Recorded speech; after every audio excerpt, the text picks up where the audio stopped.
3, 2, 1. What is going on, everyone? You are watching Ash on Comics. This is a live stream complete with all sorts of technical difficulties, aka F-ups by the host. I am Ash, and I'm joined by a couple of panelists tonight, special guests. We have the real Dr. Venkman, except no substitutions. And we have Jimmy from Comic Quirks with Jimmy, aka apparently today he's Jimmy Quirk. He has a YouTube channel of his own. You can find it on YouTube. Type in Comic Quirks. It should pop up pretty easily. Should be easy to find. I'm not going to tell you guys. I'm not going to bother wasting the explanation of what just happened. But I have egg on my face. Just that's all you need to know. So you can't see it because I don't show my face because I'm super secret, private eye, whatever. Secret agent, man. Tonight we are here to talk about Future Shock, and thankfully, because I'm such a misfit on doing my streams, I was able to give Skip and Tosh plenty of time to show up. I was going to start a half hour early, and he was going to be late, but now he's right on time because that's how I roll. How you doing, Skip? Doing pretty good, and thanks for having me. I appreciate it. Long time in the making. So I'm happy to be here. Happy to be with my boy Jimmy. What's up, Jimbo? What's up, bro? And what's happening? And the real Dr. Venkman, seen so many times on the I Love Comics channels, chatting over there with England Teen. So it's nice to be on here with you as well. It's almost sickening, right? This close to sickening. We are going to have a wide. I think we're going to have a wide variety of viewpoints. Whether we agree or disagree, I think this is a pretty diverse selection of where we come from. So I think that's helpful. I don't want a big echo chamber of we're all just drones thinking the same thing. But I will give you a little forewarning for those of you in the audience. I'm a little bit salty about this, so there may be high levels of sodium in tonight's stream. We'll see.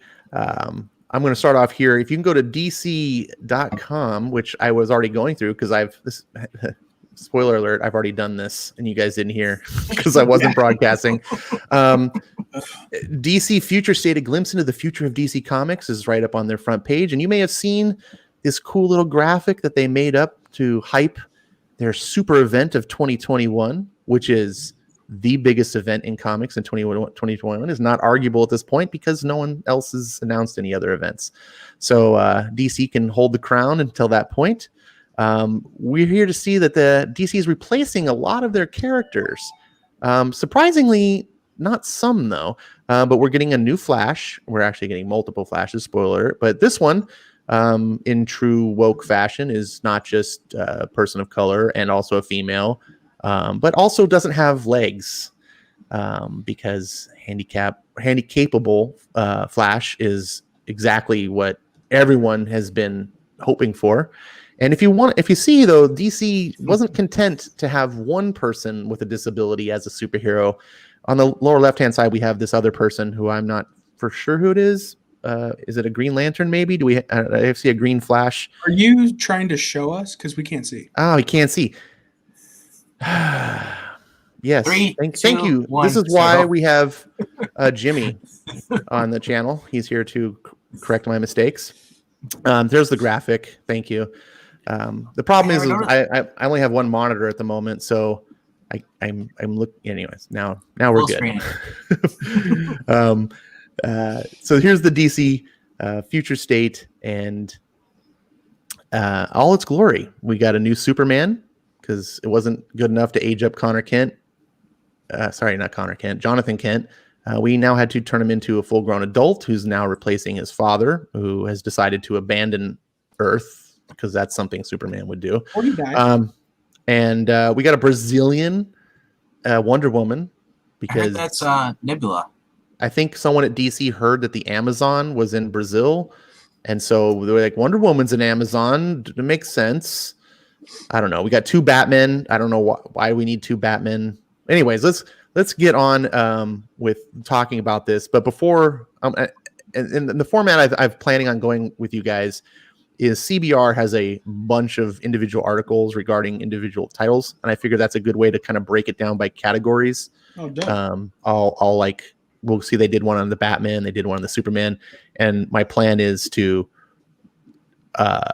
click on one of the articles, and then we'll focus on that particular topic. But before we go any further, I'm going to give each of you guys, we'll start with Venkman, just a chance to kind of set the tone of what your current impressions are, how you're feeling about this whole thing. Well, do you want the short answer or the long answer? The relatively short, because we're going to get plenty of time to talk more. So I just kind of want you to set the tone of where you're going to probably come from. Are you happy about this? Are you pissed off? Are you ambivalent? I'm skeptical because I don't know exactly what's going to happen as far as are we going to get our normal books, or are we going to be forced to do another dark metal tie-in where I do not get my normal books at all. I just get this crap. And my other question is, where's Donna Troy?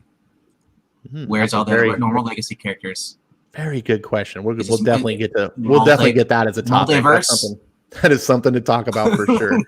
All right, Jimmy, you're the Wally West of the group. Hopefully you haven't murdered anyone yet. What are your thoughts? From looking at the covers and who's on the books, I'd say I'm 50% hopeful and 50% like negative or iffy on the subject. There's a few books on here that I really want to read, and I'd like to talk more about later, but that's later. Well, we are going to get to all 26 books for sure. There's 26. Holy crap! Or maybe it's 25. It's 20 plus. Skip and Tosh, again, it's an honor to have you on my show. We always talk behind the scenes, but we rarely have a chance to get on stream together. What's your initial thoughts?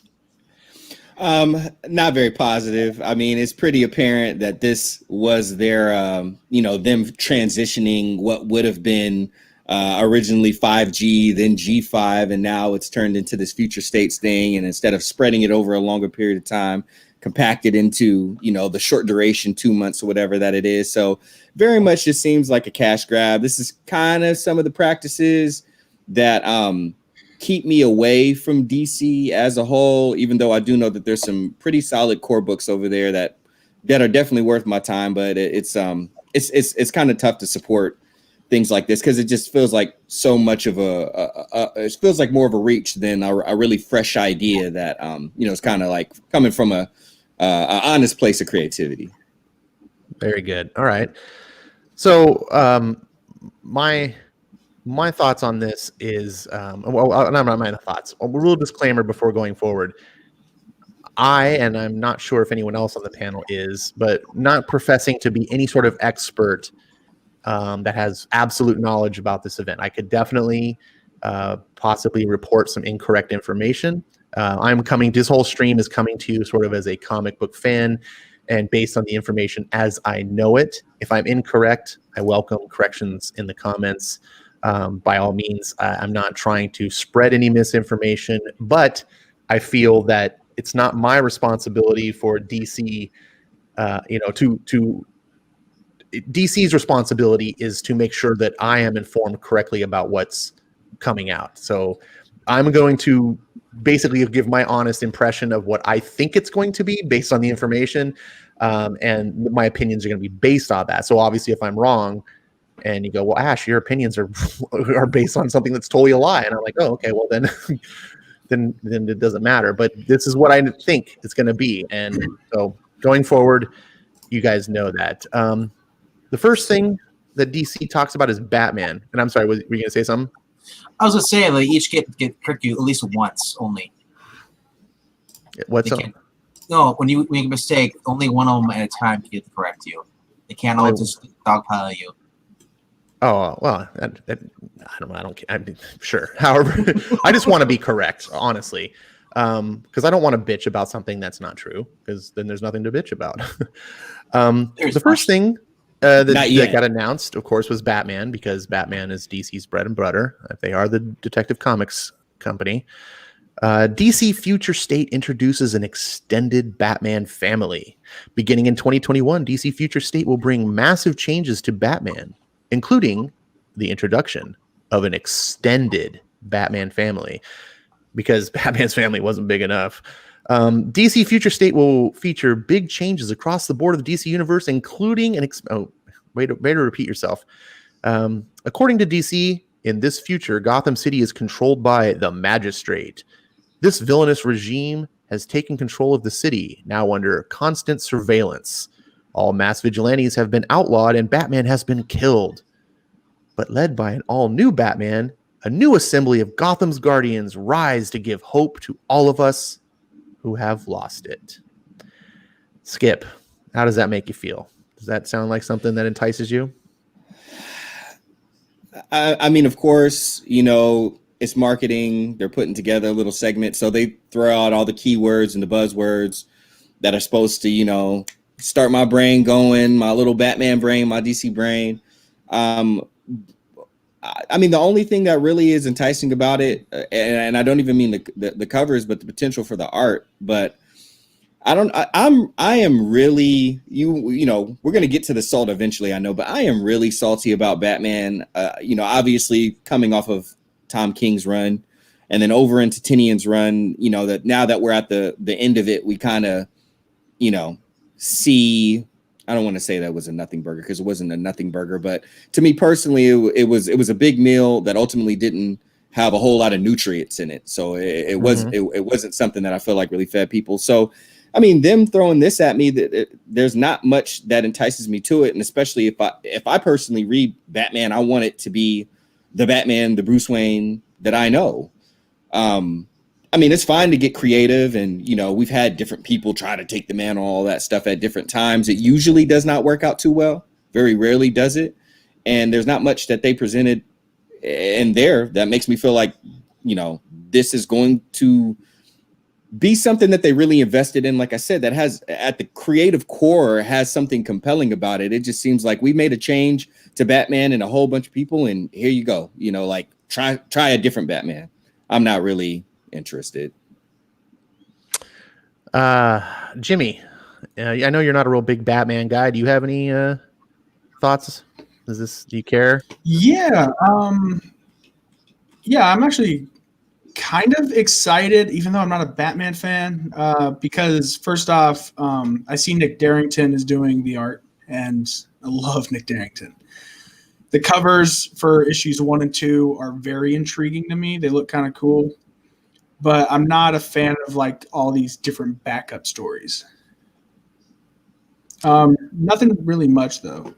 What about you? Do you have anything to weigh in on this, Bankman? Well, I look at it this way: it's an Elseworld. There's no way it's gonna be. It's not gonna say like unless they come out now and say like Damian was killed. He was the Batman. They got killed. Now someone else just randomly took up the mantle. Then it's kind of like okay. But I'm thinking, well, future Batman. Okay, well, we already have Batman Beyond, but you canceled. Thank you very much. Mm-hmm. Well, they had to cancel it because Batman Beyond is no longer the future. Yes. The future Batman is no longer. I'm kind of like I said. I'm gonna look at this as an Elseworld, so it might be good, or it's not. But it's not an Elseworlds. It's spinning out of death metal. This is the future of DC. It is a freaking Elseworld for 2 months. Well, you're probably going to be proved to be right because every future story becomes an Elseworlds eventually. Because they can never stick with anything. Overall, though, I love that cover, the very first one. If you scroll down that very first one, if you look closely, he is flying into a PlayStation control. Basically, you got the square, you got the circle, you got the triangle. God. Look at it. They even got the equal sign for the pause. I actually liked this cover for a moment, and then now I see it that way. I'm like, lame. Did you see the cover too? But those are, I said, those are nice covers, though. I mean, that looks awesome. Now, and if you see, it also has as a backup story. The only backup story I kind of want to read for it is the Arkham Knights by Paul Jenkins. Who's doing the art of it? Is that? So let's go over the books here real quick. So there's a lineup of books. DC's Future State Batman centric titles are below. And there's a whopper, man. They didn't. I don't feel like they really did rein in 5G at all. They said like, oh, we kind of just we abridged it and we're just into this little thing. And I thought they were just going to do a Batman thing and probably do it like Black Label and I'd be like, hey, fine, whatever, I can ignore it.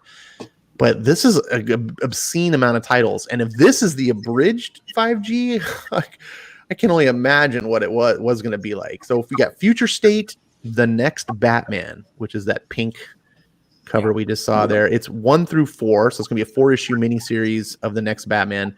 Then we have The Next Batman. Like, oh, now we have a spin-off title of that by John Ridley, Nick Darrington, and Laura Braga. And unlike Jimmy, I am not a fan of Nick Darrington, and I really don't like him for Batman, and I like him even less for a future Bat. If he was doing like a Batman 66, I would be like, yeah, Nick Darrington would be a good artist for Batman, but not for a future techie Batman, not in my opinion. Then we have Outsiders by Brandon Thomas and Sumit Kumar, which is weird because you canceled Batman and the Outsiders, and now you're launching this future Outsiders book. But this is probably before Brian Hill's like, I'm out of here.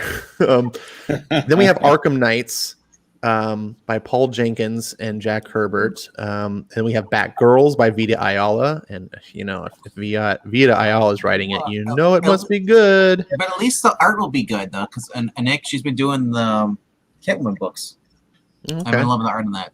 So the Batgirls, that's interesting to me. So Batgirl's going to not just be replaced by one, but probably by a whole trifecta or more of You know what it reminds you of? powerful women. It reminds you of the CW. Remember they're going to spin off Arrow with the Black Canaries? Right. Well, it's funny that you mentioned the CW because if you notice this, right, let me get through the books and we get back to that. Yeah. We have Gotham City Sirens, which is what the movie Birds of Prey should have been called, by Paula Sevenbergen and Emanuela Lupacchino. Great artists. Then we have Future State, Dark Detective 1 through 4. And then we have Dark Detective. What the hell, DC?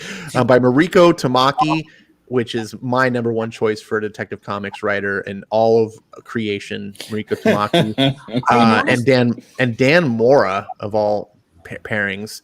Then we've got Grifters, and I can only assume that the Grifter has trained a team of other people to have a Grifter family, maybe. So we got a family, then we got a Grifter family. I don't know why it's Grifters, by Matt Rosenberg and Carmine D. Giandomenico. I can't pronounce it. I'm butchering it. I apologize. Giandomenico. And then we have Red Hood by Joshua Williamson, who's one of my favorite writers, and Giannis Milo Giannis. Jesus. Sorry, I'm sure if I was Greek or something, which is I'm guessing what that name is, I might pronounce it correctly. You wanted to say Millionopolis. I did want to say Millionopolis. So it's funny that you mentioned like the CW and stuff, because what's interesting about most of these books is that they're not actually by comic creators. They pulled TV writers to do this whole thing, and so I ponder and I wonder when I hear that, I go, wait a second. So, okay, we've been in COVID since March. I know that this has been a planning thing for a while. So two things that make me speculate about this book. Number one is, okay, well, where's all your normal DC? Why aren't the normal DC guys doing these books? So I wonder, one thing is like, well, is it because DC's canning tons of people and they're having to cut tons of costs, and DC's notorious for paying out the best, and they have the best creators, which have the best page rates. So you get people like Vita Ayala, which is, works at Marvel, presumably for pennies. Marvel likes to pay other creators nothing. And so now we see these people over there. So it makes me wonder, is there something to do with that? Or is there something to do with the fact that COVID has put Hollywood largely on hold, and so now you've got tons of writers who would normally be in a writer's room somewhere for a TV show, and all the networks are like, everything's on hold, whatever, I don't know. And this is all massively wild speculation, but it just makes me go, why are all of a sudden they coming to comics? Like, what's going on here? Because where's Scott Snyder? Where's Tomasi? Where's Venditti? Where's the big staple of guys at DC that I'm used to? They're not Josh doing any of these Williamson books. Josh Williamson is the only one, I know. but he's not a big guy at DC. Like, I think he's an extremely talented writer, but I don't think DC recognizes him as that. I am happy to see Paul Jenkins get some more work. Yeah, sure. Paul Jenkins. You know, that's a name I haven't really seen much since Sentry or Hellblazer in the 90s. But you notice that they're pairing up like crap writers with like superb, like awesome, like artists. So they're like trying to polish a turd. Yeah, that's been DC's mantra. Well, and Marvel too, and DC. And one of the things that really disturbs me about this whole thing is that, okay, if you rewind back to 2015, 2016, Marvel was doing their big legacy thing. I don't know if you remember when Marvel replaced all of their big top heroes with legacy versions. You had Gogurt Hulk, you had Jane Foster Thor, you had Falcon replacing Captain America because Captain America was actually really a Nazi. Wolverine was replaced by X-23.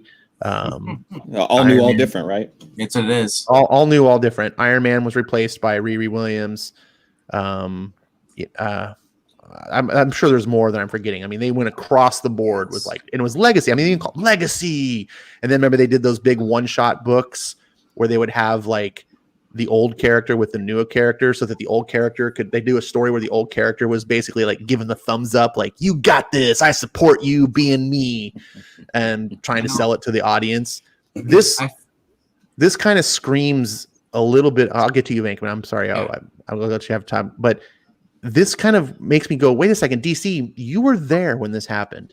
You were going through your own problems of this thing called New 52, which fans were getting really upset with and like canceling in droves.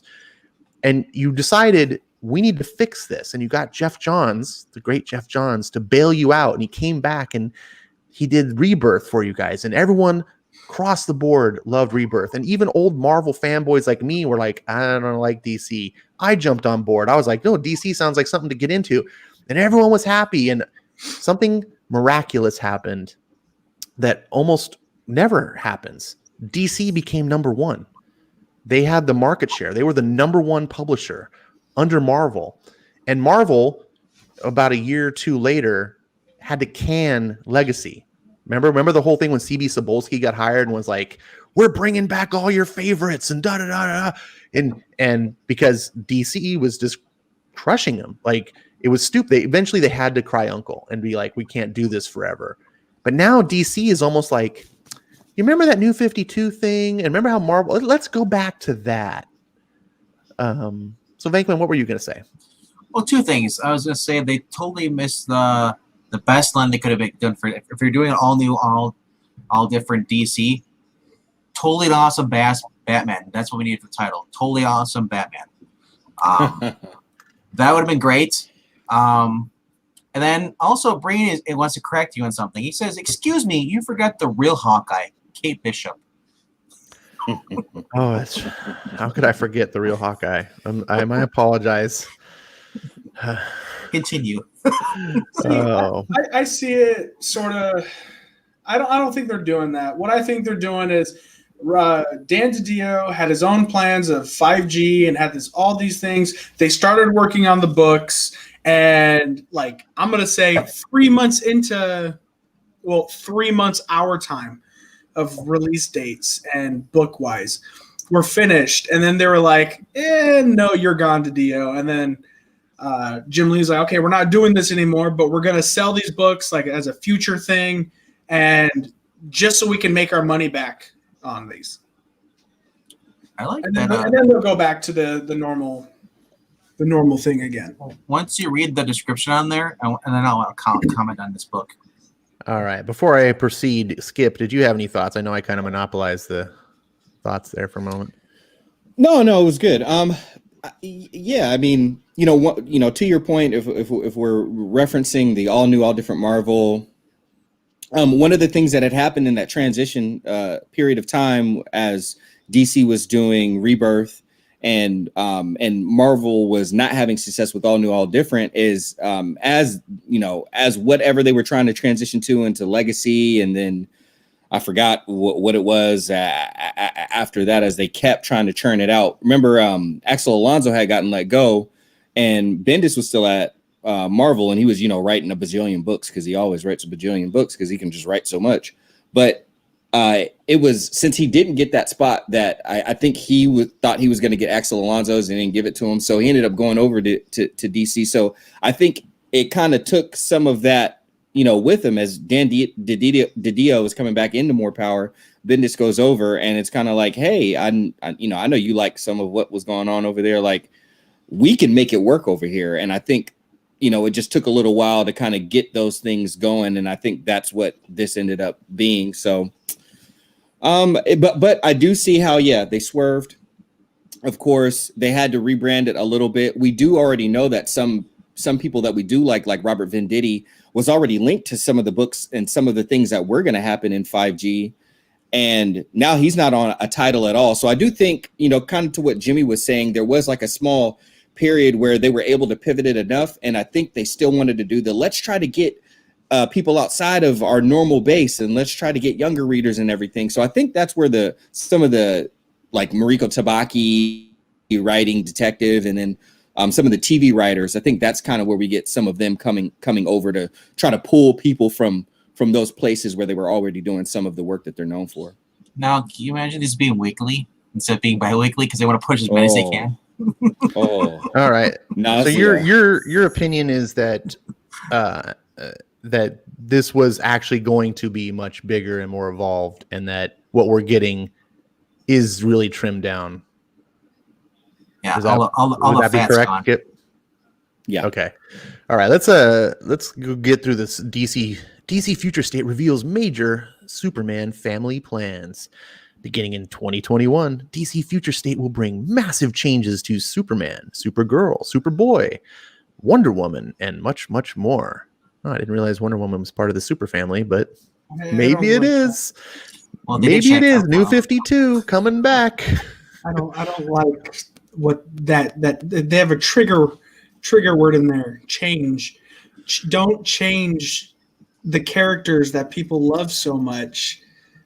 Oh, Jimmy, then you're in for a world of hurt, because this is going to be all change. No, DC there's Future some State book my most anticipated book is actually in the Superman line, but when they said new changes to Superman and all the I was like, oh god. Well, let's get into it. DC Future State will feature big changes across the board for the DC universe, including the Superman family. According to DC, due to his involvement in an international crisis happening in the near future, Clark Kent has been rejected by Earth, causing him to focus his life-saving efforts outside of his adopted home. He travels to Warworld to rise through the ranks of gladiatorial combat in order to defeat Mongol with the help of some unlikely heroes. Back in Metropolis, Clark's son John has taken on the mantle of Superman. After seeing the horrors that befell Gotham, he bottles Metropolis in order to keep it safe, putting him at odds with Supergirl. Connecting the two oversized Future State Superman titles, Shiloh Norman, the man known as Mr. Miracle, finds himself caught between the city he grew up in and the battle-torn planet that could be his downfall. DC's description continues. Meanwhile, in the Amazon rainforest, Yara Flor is chosen to be the new Wonder Woman. Years later, the new Superman and Wonder Woman join forces to save their cities in a new superhero team-up, the likes of which the world has never seen. All right, based on that description, Venkman, what are your first thoughts? Well, do they know that Clark Kent's Superman in this verse, this action? Or is that he's rejected? He's rejected. They boot him off. They boot him off the island. So they probably found though that Clark is Superman. They're like, you know what? We're gone. You keep telling us you're Superman all the time, but you're gone. No, but no, it's why would he go to World?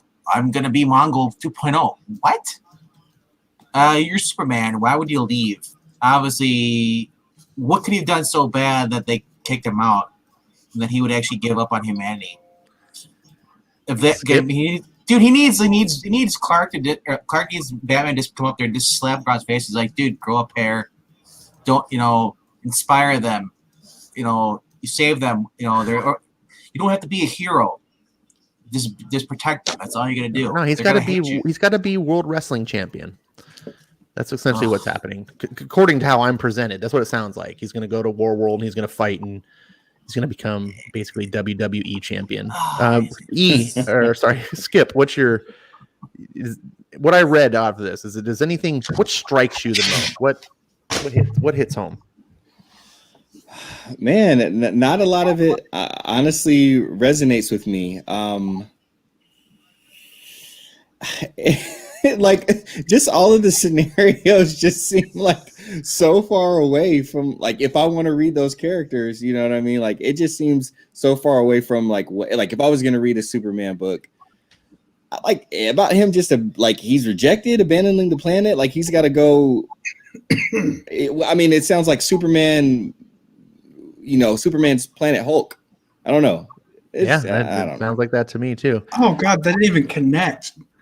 Jimmy, you're the big Superman fan, so I'm going to give you the last thoughts on this. So I'm going to say right now, what strikes out to me is a couple of things in what I read here. Number one, the WWE. Sorry, I'm an old school guy I remember when they were WWF.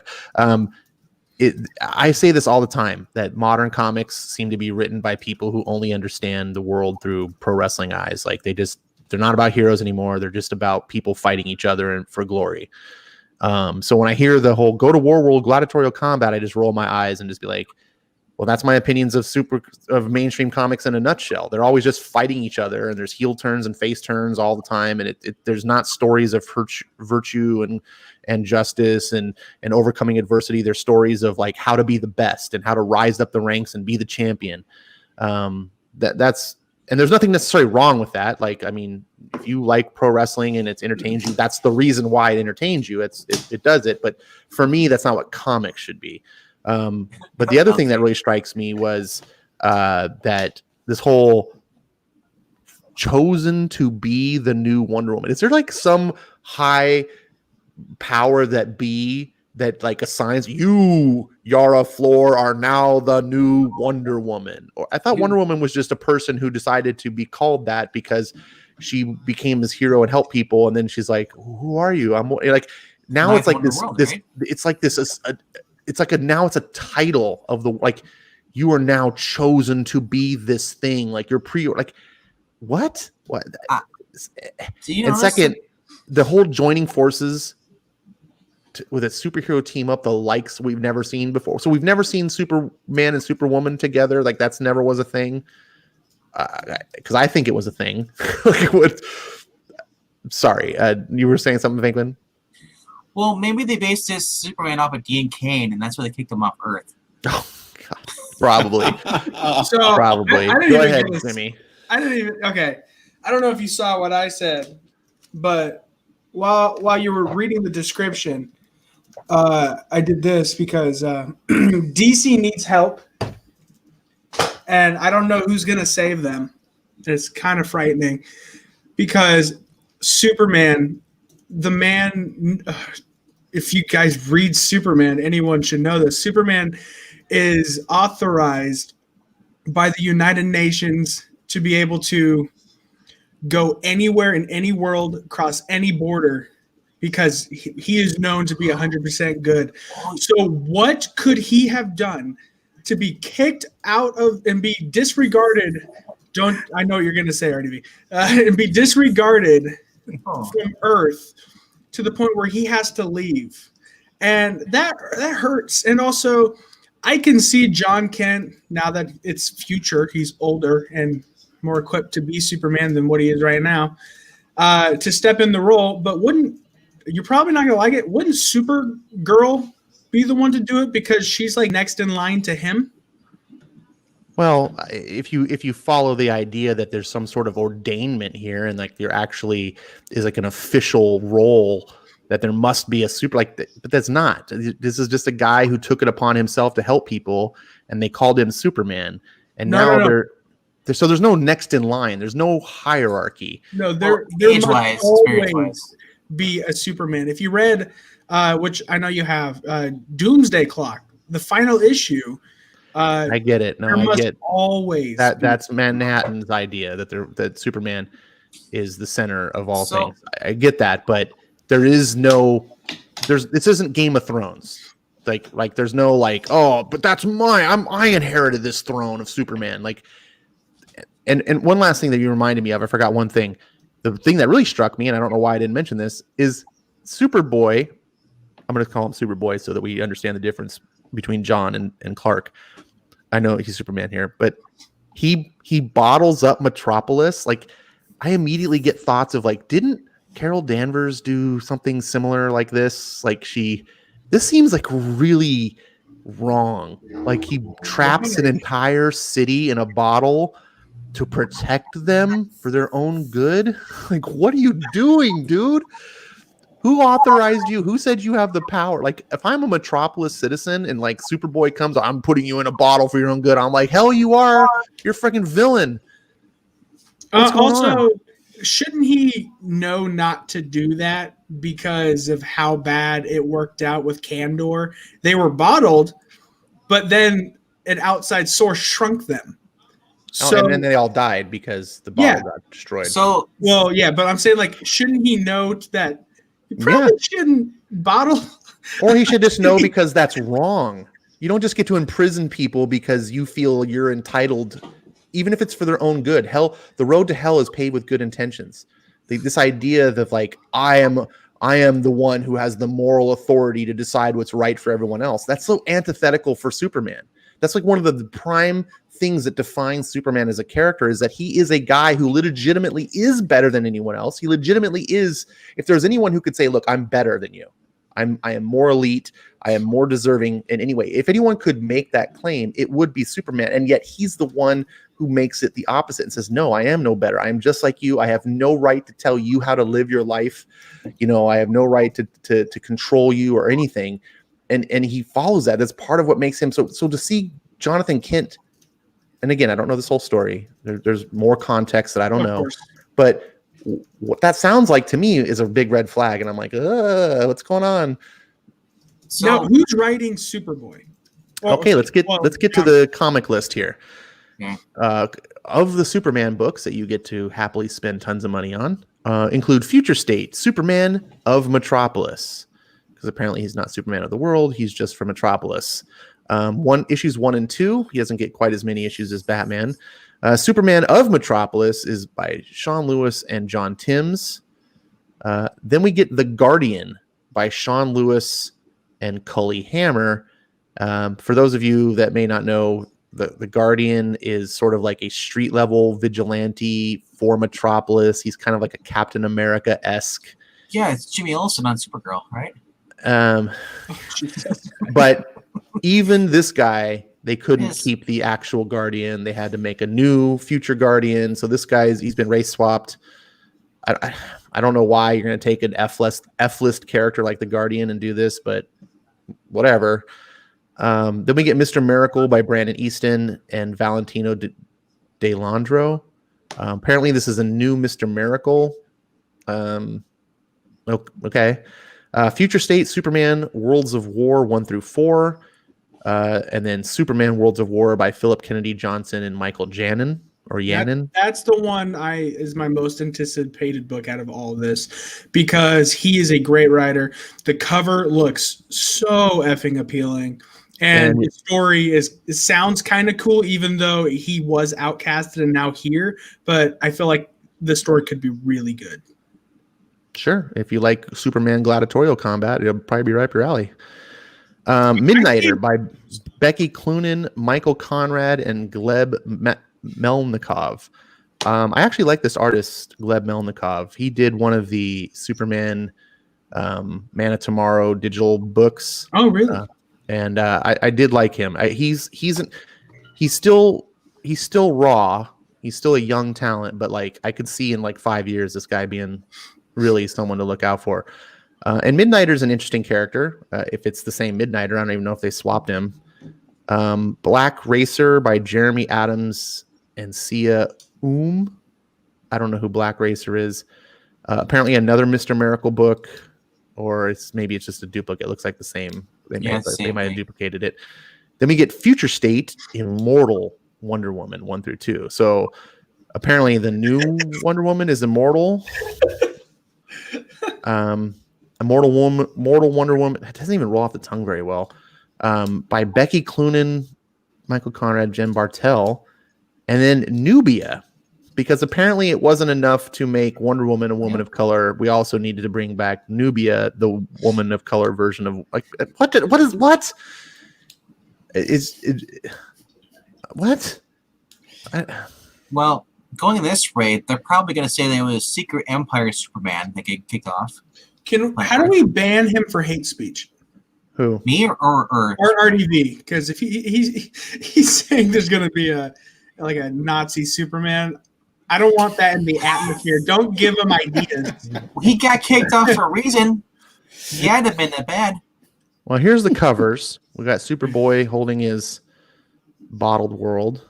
See, mine. That does look really good to me. This looks terrible to me. It looks like it's Yeah. mine. That's These are my people. You're not going to touch them. And if that's a new Mr. Miracle taking over, the previous one probably escaped this book because it's so horrible. That cover looks so badass. And so here's Planet Superman. Now, my Jimmy. idea of what that is going to be, Superman goes to like Battle World or whatever it's called, and I see it like if they could do it right. If it's now, I'm not trying to do my ideas or anything, but if it's the idea of Gladiator doing this for the better of the people, as LK said, it's Superman Ragnarok. Ragnarok is based off of Planet Hulk. Sure, anything can potentially be good. I mean, they made a Lego movie. and that So anything that looks stupid, if it has smart enough writing, can be done well. So this isn't necessarily bad. But the pitch, I hate the pitch. Is that the Kingdom Come S on him? On his emblem? Yes. Yeah. Okay. Oh, that's tight. Then we've This got the looks Immortal actually Wonder good. Woman. So I guess no, this is the original Diana. And she apparently has Batman's belt around her, probably because She killed him. to remember her lost comrade. Remember, she killed Superman. Now she killed Batman. So we have more comics, monthly miniseries and one shots. Future State House of L. We have Future State Zara Zor-El.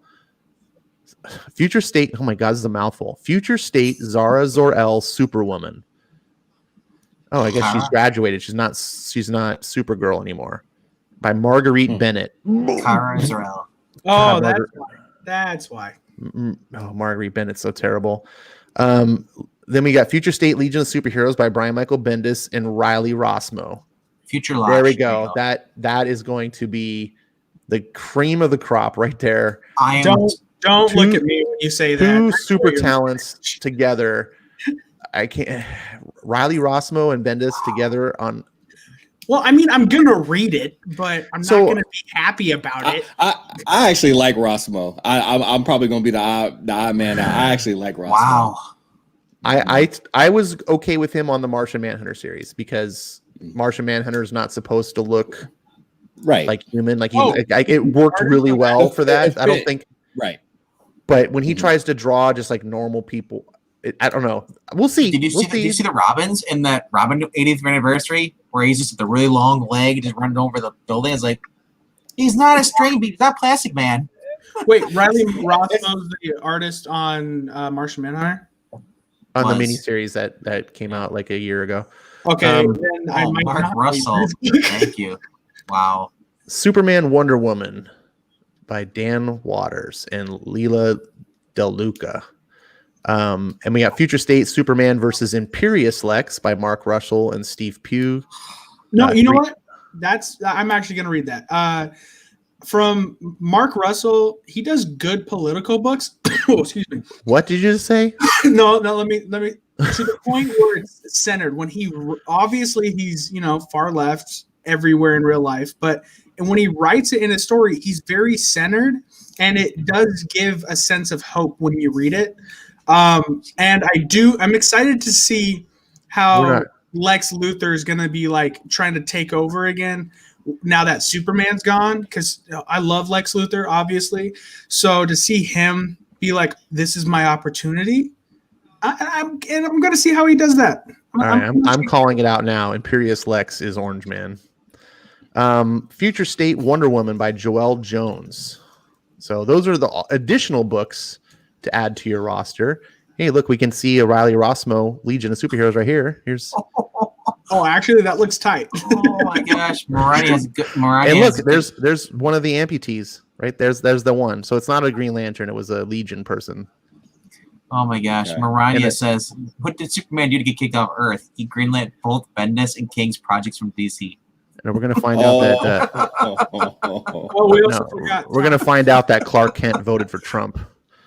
And Breen is saying Bendis Rossmo is greater than O'Neill and Adams.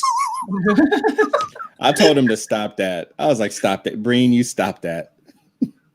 Many people don't realize Breen's actually serious. No, he's No. not. No. He's that far gone. He's Look at this going Joe cover. Biden. Look at there's a brain on a stick.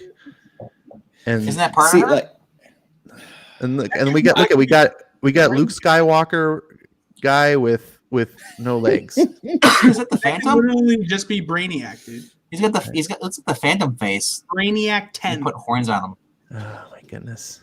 And then we've got Skull Face Girl. Like this. Dude, that cover's tight. I actually think that looks cool. All right, you enjoy it. That is And we've Rossmo, got- isn't it? That's why. Superman, Wonder Woman. Look at this cover. That looks so. I Sorry. might read the Future State Wonder Woman that has Joelle Jones writing. I'm just so ambivalent about this because I just don't. The covers, whatever. It just looks like actual Superman. Doesn't look. I don't look at that and go, "Oh, that's Jonathan Kent." This looks like a Right. guy who's completely. It just looks like Clark Kent. That's like, true. I'm that's just- one of the things that I was kind of thinking about as they were rolling these out for the marketing. I was like, on the art side of things, they should have been a little more keen on kind of like on the physique, keeping him kind of tight and more slender, like a younger man who kind of doesn't get to the point where like, the metabolism slows down and like the chest and the shoulders start to get more broad.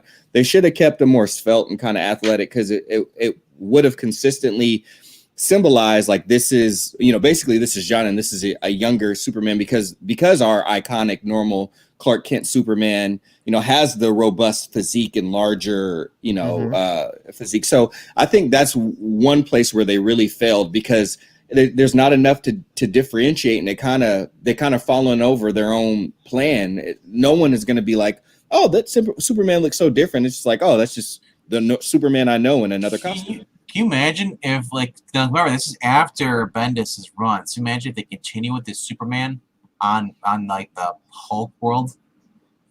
Well, that's the actual Superman. Is on. Hulk World. No, because they're just like you said.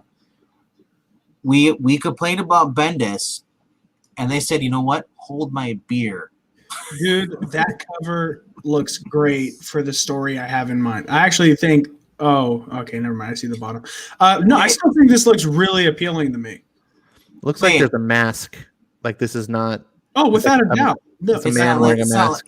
It's I not think like that's what they're going for. I think they're trying to go for like he has like that's his face he puts on for the people, but underneath it, he's just so different. because Lex Luthor's anti-alien. He's Earth first. What the heck? Mhm. Well, yeah. Well, he would fake it. Yeah, he would definitely fake it if it was for him to gain power. Yeah, if he's the only human left on the planet. So here we have the new, all new, all improved Wonder Woman. So very She's voluptuous. Is that Joelle Jones? Yeah. Yeah. Hey, I'll be honest. This is one of the best covers out of this line, though. Yup. For sure. I mean, if I just look at this cover, Look, she's actually got curves and boobs. Unlike one of the Carol. things interesting to the point we were just talking about though is I look at this cover and I don't immediately think this is Wonder Woman. I feel like this is a character inspired by Wonder Woman. Yeah. Like if you just show me the art, I'd be like, oh, it's some sort of. She But when I was- look at this, I go, that's just Jonathan. Like that's a new costume for Superman. I don't know it's a different Right. character, but this feels like I'm my own version. That's the girl from Walking Dead World Beyond. See, what That's I'm what it is. upset about is there's not just a Oh. Superman title. There's always Superman with someone else, or Superman Worlds of War, or Superman and Wonder Woman. Like, there's not just a plain. You got the new Batman. How about? I'm not trying to like rip, like the new Superman. Can we go back to that article with Michael B. Jordan Static Shock? No, we're not. Oh, We're not No, doing the. he's just producing anyway. He's just producing. I thought he was Fake actually news. Static Shock. That'd be kind of cool. All right, so we're gonna move on, so we don't go all night here. We got the next topic.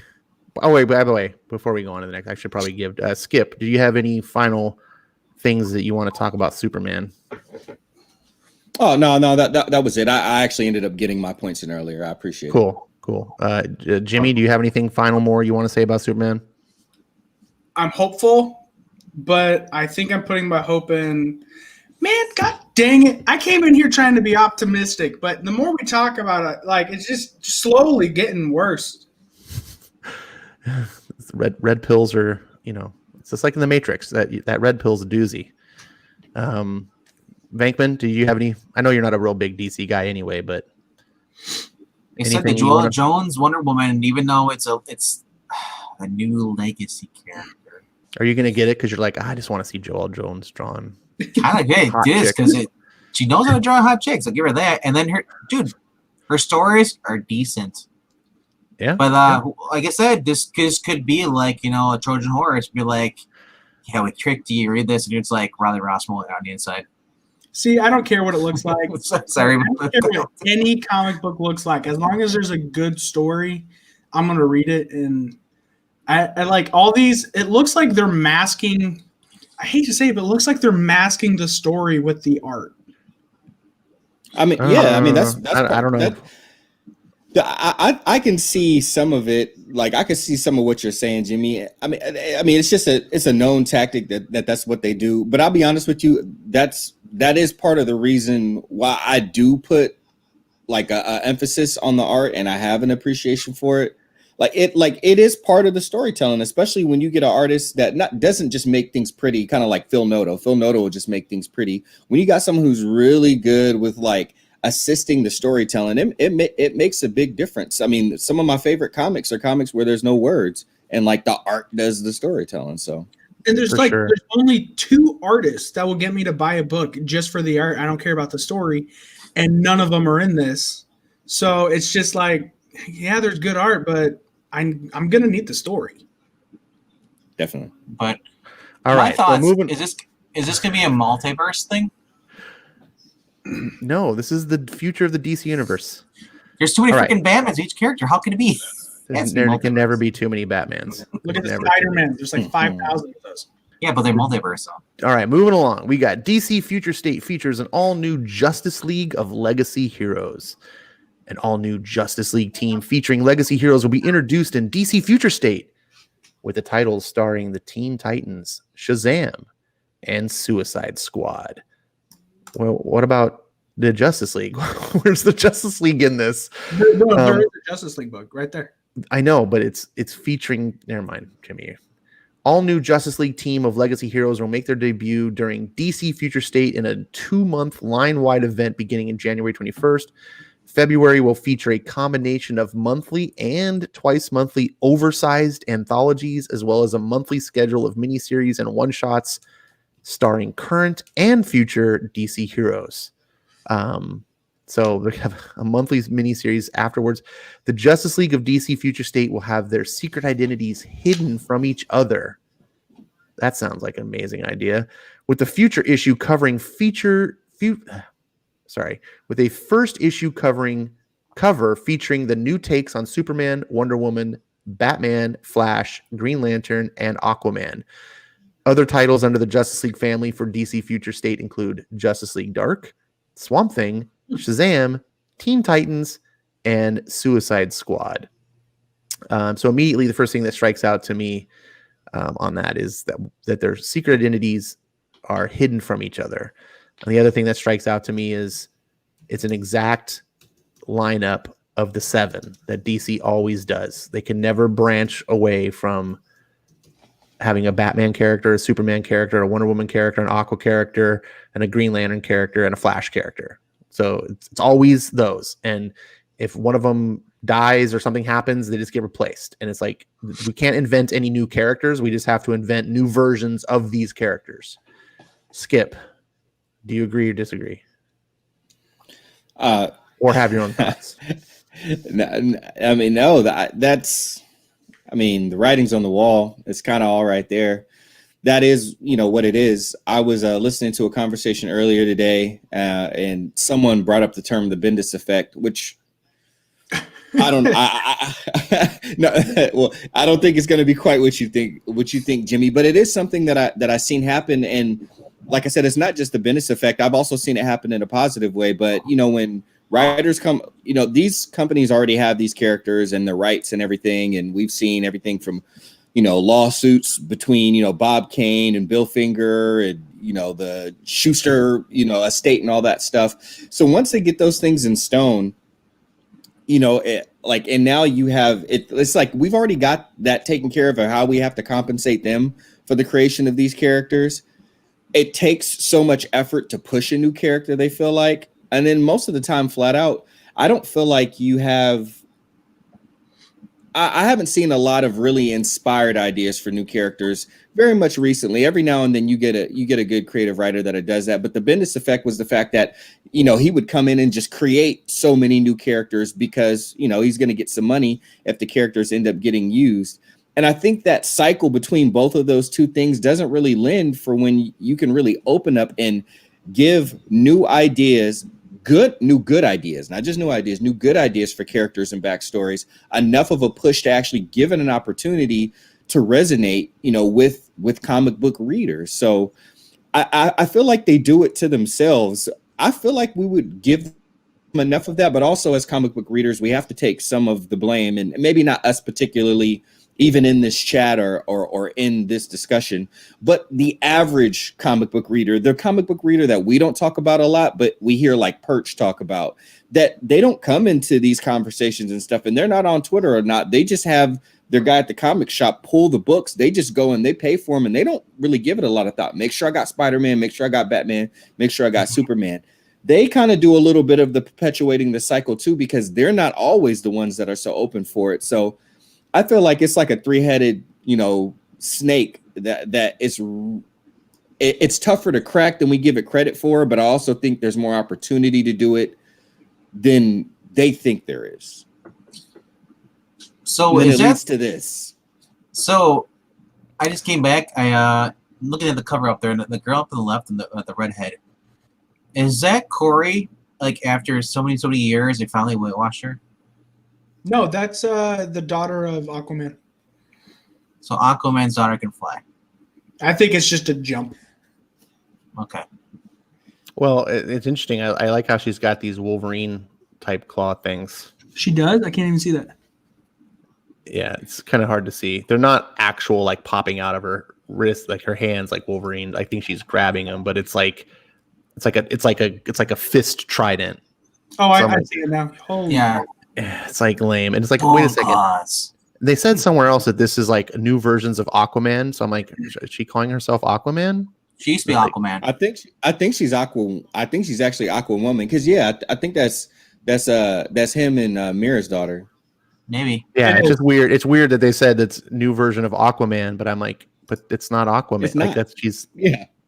Why are you calling her Aquaman? Anyways, and then of course you should probably recognize this Green Lantern. This is the shoehorned J.K. Nimison girl that's like that's not even a real Green Lantern. She was just like given a ring and sent off in the middle of nowhere. And now she's apparently the future of the Justice League because all the other Green Lanterns, there's not enough Green Lanterns that could take the role. It has to be. And that's one of the things that's getting to me about a lot of this is I understand the idea that you want to tell these future stories. Oh, that's a cool idea. I'm not 100% opposed to a future state concept like this is the DC universe 10 20 years from now. That's what kind of what Batman Beyond was, right? Like you could do some cool things, but what's bothering me is that they're not utilizing the things that are already there, like Batman Beyond as an example. Why is this guy right here, this this Bat character. Why is this not the Batman Beyond? If this is the future, that should be. Like you could tie that in. Why is this guy down here not Impulse? Oh, dude, that would have been so Did you cool. assume that person's gender up there by saying it's a she? And then follow up with water person? Yeah. Why I was waiting for someone to catch that. oh man. Why is the new Wonder Woman? Why is it not Donna Troy? Or why is not even Cassie? Well, Breen saying it's Aqua Ma'am. Aquaman. That was so good. Green was so good for that. Oh man. Green, my man. Best comment of the night. I mean, that's a cool costume for Batman if it actually was Bruce Wayne or Dick Grayson on there using an upgraded suit. But the fact it's somebody else using the same titles. It could be Damian. It could be Terry McGinnis. But here's the thing. What really makes it stand out for me is we look at the guy in the center right here. This is the current DC universe. Jonathan Kent. This is the current legacy. They didn't replace him. They replaced everyone else. Right? There's no. Who's writing this again? I don't even know. Joshua Williamson. Okay, so he's like, we got to keep John, at least someone in there. No. Keep in mind, these were not just handed out to writers and said, "Come up with your own thing." This was a big event plotted by committee, and then those plots were handed out to these writers, right? So Joshua Williamson, he may or may not have been involved in the writers' room that said, "Here's where we're going to go with this." But either way, he walked out with orders and said, "This is the type of story we want. This is the characters you have to work with. Within those boundaries, make something happen." But so here's the thing. You talked a bit earlier about how they can't expand on different characters, mainly just about the same 7. I agree to 3 of that. They're always going to be Wonder Woman, Batman, and of course Superman, because they are the trinity that really push forwards the DC universe 100% of the time. Why 100 years from now is there going to be a Batman, a Superman, and a Wonder Woman? Why can't there be 100 years from now a society that looks back and says, remember those great heroes, Batman, Superman, and Wonder Woman? Like they inspired us all, and now we've got like new guys. Like you don't go into Legion of Superheroes and there's a Batman, a Wonder Woman, and a Superman. Because they revere them. Batman. They revere them, and they have their own new heroes with new identities. But that's because Legions of Superheroes was created during a time where they didn't do that. Now I'm going to answer your question simply. It's because of money. They sell. Those 3 characters are the things that really are the faces of DC. You're always going to have them because people, new or old, feel comfortable going, okay, well, I don't know all these new titles 100 years from now. Well, I don't know all these new titles, but I do know Superman. I do know Batman. I do know Wonder Woman. And I'm going to try those out if I feel like getting back into comics or jumping in. Yeah, but here's the problem. First of all, I already guessed that. I'm looking for answers besides the obvious exploitation factor. But that's the thing. Here's the thing. You don't need to do that because unlike real life, these characters aren't going to die. They're just drawings on paper. They never have to age. They never have to die. There can always be a Superman and a Batman and a Wonder Woman because you can just keep writing their stories. You don't have to replace them because they're not real. Right. So you don't ever have to be like, oh man, I wish we could do more Batman stories with Bruce Wayne, but he just grew old and died. It's like, no, he's like Bart Simpson. He just forever. You don't need to replace him. Did you see the subtext? I said Justice League life story. Did it? No, but he's like, did it? No. Look at the Green Lantern cover here. Let's go, my boy John Stewart, the second best character at DC after Superman. Is that Hal and Guy's rings? Are they dead? No, it looks like their rings. They're walking away from their rings. Oh. Are you serious? If they're gonna pull that, well, they're not wearing rings, so wouldn't their costumes just be I'm really trying to restrain myself now because I didn't see that. I just thought they were that. See, this is the problem, Jimmy, is you're not jaded enough. No, I'm actually. You're not programmed to look for stuff on this. You're not coming into this going, oh, what are they going to screw up? If they're going to take away Jon Stewart's rings, I'm seriously going to be pissed off. Skip, you're my man.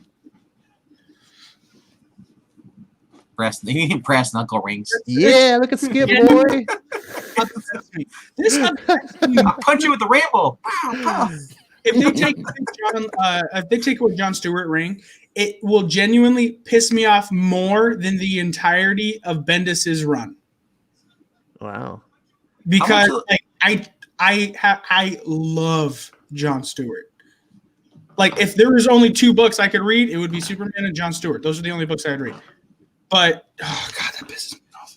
I would read that book if it was John Diggle, Jon Stewart. I want to see that too. Well, But future books coming out. We also have Last Lanterns by Jeffrey Thorne and Tom Rainey, and Tales of the Green Lantern Corps by Josie Campbell, Ryan Cady, Ernie Altbacher with Samri Basri and Clayton. That's way too many names. So this is the cover that I saw and made me just do a double take and then have a gag reflex, and then make me want to stab myself with a hot poker. This is DC Future State Suicide Squad, led none other by Superboy. And Prime. I want you to remember what I had said before, how DC is incapable of straying from the 7. The Suicide Squad now features a Superman, a Batman, a Wonder Woman, an Aquaman, and a Flash. Okay, slight variance. There's a Martian Manhunter instead of Green Lantern, but whatever. He's a Justice League character. So even the Suicide Squad now is Justice League characters, but these are not the same. These are not the same Justice League characters. This is a different Aquaman. Obviously, he's got different anatomy. Maybe like an Earth 3. He looks like he's wearing the face of a fish on him. Like, It that's looks- disgusting. I thought it was a parademon at first. We have the handy capable Flash. So there's 2 new Flashes, one in Justice League, which appears to be a male person of color with white hair who does have all his appendages. And then we've got this woman. Why Are she we a sure blonde? this isn't the variant cover? Nope, this is it. This is Suicide Squad by Robbie Thompson and Javi Fernandez. And then we got a Black Adam book that's not pictured by Jeremy Adams and Fernando Pizarro. Wow. And then if that wasn't upsetting enough, we're going to get Oh, no. Flash, Wally West, the double down murderer. Oh. Does Tom King time up with Brenda's and Roswell? It is unbelievable. And it now lends a little bit of credence to Tom King's claims that he was forced to do what he did with Wally West, which I didn't really believe. But now that he's not involved and they're making Wally appear like even more evil than ever before. I mean, look, he's got Barry Allen in his hands. He's killed Jay Garrick, presumably. Can you imagine if they make him the new Reverse Flash? I don't know. For those symbol who of watch, hope. Max Mercury too. Yeah, Yeah. the symbol of hope right there, guys. The Flash. because remember they got rid of the Reverse Flash in the last book. You read that? And then Aquaman. So apparently the Aquaman in Justice League is not Aquaman. That's a different character. It's wrong. I'm gonna presume it's the guy in the back with the blonde braids. Why did they have to make all the black people with blonde hair? That's Aqualad from the Titans, right?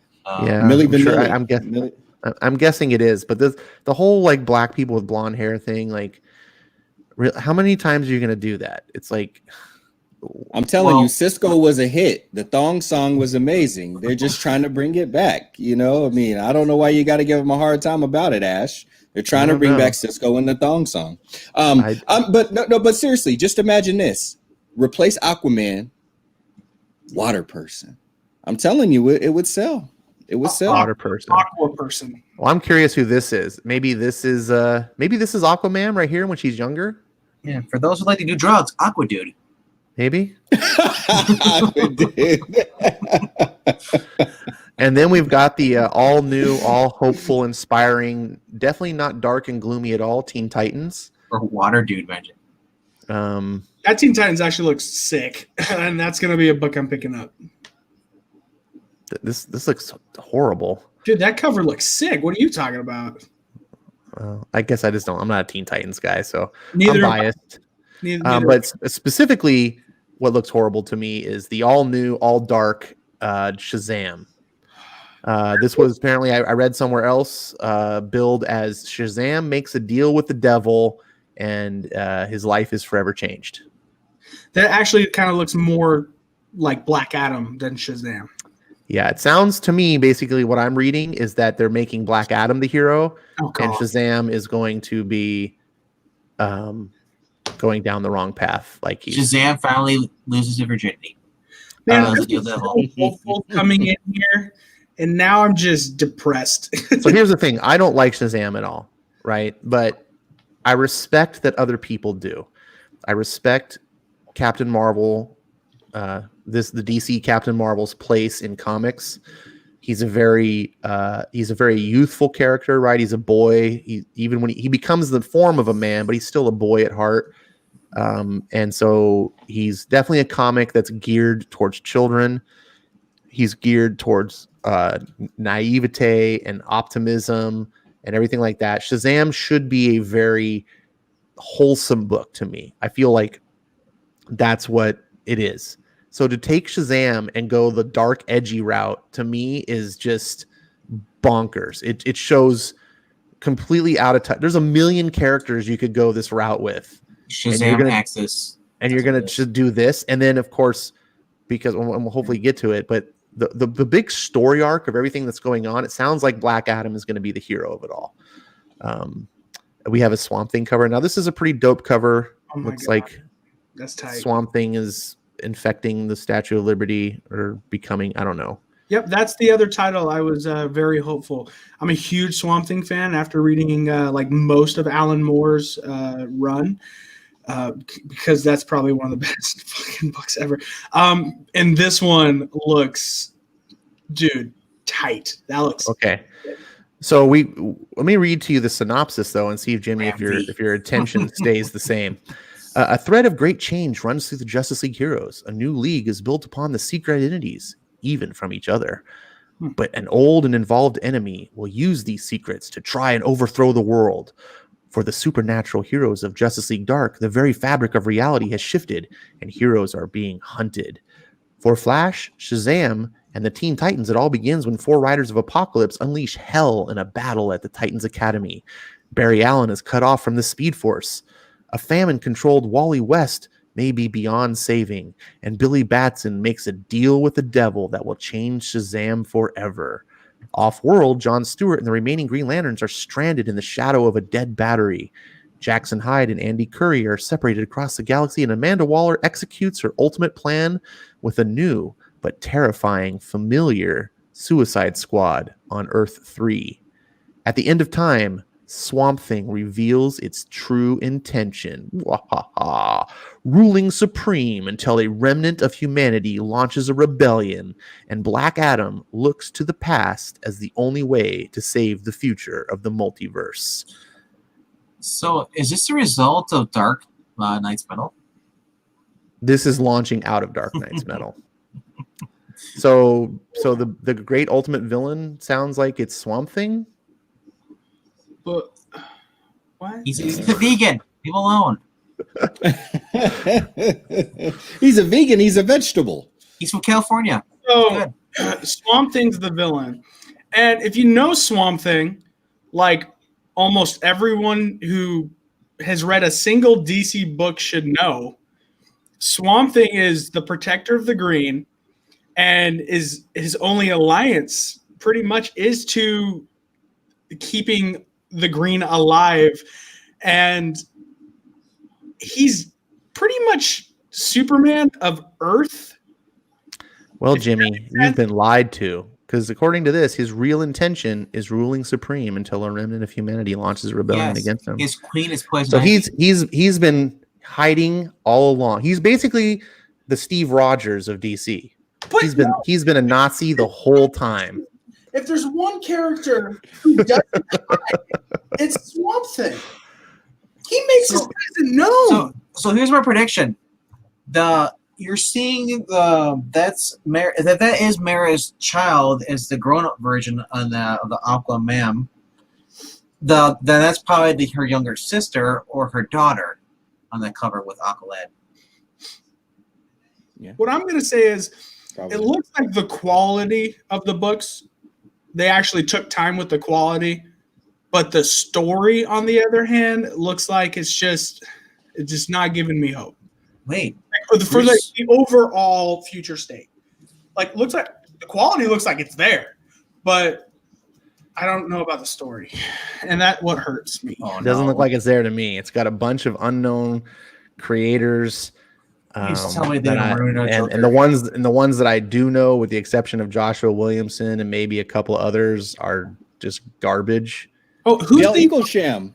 Del Eaglesham. Yeah, he's in there. wait? Where's Yeah, Dale? Where's Dale at? His name was under there. I think he's doing the Flash book, and you remember his stuff from just reading the Hickman, the first volume of Hickman's Fantastic Four. He was like the first artist on there. Yeah, he also does Shazam right now. Well, I think it just got canceled. Yeah. So the variants come out too. Another thing about these books, just to be aware of for a lot of people, is they're going to be more expensive. They're going to be $5 for the basic books, and like some of the double size ones, like this Future State Next Batman, is $8. No, there's a few that are the same, $3.99. Not a lot, but there's a few. Okay, but That one, but So, it's but this one, $17.99, the ones you 64 want. pages, right? it's Actually, double size, but it's still $8, or $9 if you want the cardstock variant. Ugh.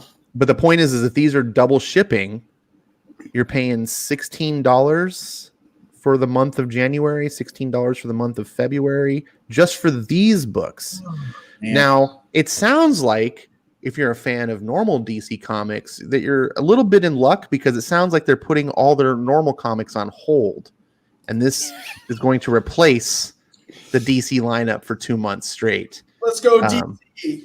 So you won't be forced to continue to also pay out for your normal books. But come March, you'll be back to your normal books, plus all the miniseries that they hooked you onto, and that started in January and February. Those are going to continue into March and April and possibly May and June. Wait, what? I thought these were just like a 2-month, and then now we're done. There are some of them are, but there's miniseries that are being launched coincidingly. So, and again, like I prefaced at the beginning, I'm not an expert on all these things. My information, I could be interpreting incorrectly, but that is my understanding. That's my cover right there. You see that cover? Go back down. Does that remind you of 2016? The person on the ground screaming? No, that reminds me of. Yes, it does. I told you. This is Trump won again. Rah! His camera goes up. Now, the quality of that book, even though Mariko Tamaki's on that book, the premise, from what I heard, actually sounded kind of cool. Hey, it's Punisher Batman. No, it's not. Look at that. No, it's not. Could he have it been in more stuff? No, No. This looks like what's it? Robert Pattinson Batman. Oh, Pattinson. Oh, Pattinson. you know, Pattinson. my friend sent me a text today. Patman. Nice. Yeah. That's funny. Yeah, this looks like what it looks like is basically drawing Batman to conform more to the look of what they're doing for the Batman movie. Not necessarily that it is exactly Robertson Patman, but it's like to get readers used to that look of a skinnier, smaller, more demure This is Batman. a different Batman, though, and also I saw his bat symbol. It looks more like Duke Thomas. No, this isn't. This is Batman. No, yeah. No. So this is Oh no, Batman. this is Bruce. This is Bruce Wayne. Yes, the new Batman's black. So that kind of looks like you're taking a skinny version of Punisher, and you're using the Humberto Ramos Deadpool with all the freaking utility belts like Captain America in the 40s. Tributes. I actually like the belt in this. I'm not gonna lie. I'm not really against the belt or anything. I don't like Come on. this trend of modern comics of I wear a T-shirt because I Of- can't afford this costume anymore. I'm of broke. scaling down the physique of the characters to fit more like Broke realistic. Batman. Like you could cosplay this. Like, hey, any normal guy could cosplay this. You barely have to work out at all, and you can have this physique. Man, like my faith in modern comics was low because like out of like this past year, but it kind of hit an all-time low right now. I'm gonna read the premise here. The world thought Bruce Wayne was dead. They were dead wrong. When the sinister paramilitary organization known as the Magistrates seizes control of Gotham City, the original Batman went big to put them down. But even the Dark Knight couldn't predict how far this evil force would go to stop him. Now, Bruce Wayne is on the run. From Eisner Award-winning writer Mariko Tamaki and rising star artist Dan Mora, it's the story of Batman pushed to the brink with nothing left to lose. Mariko Tamaki. Like I said, Is he really going to be broke. pushed? Is he really going to be pushed more than Joker War did?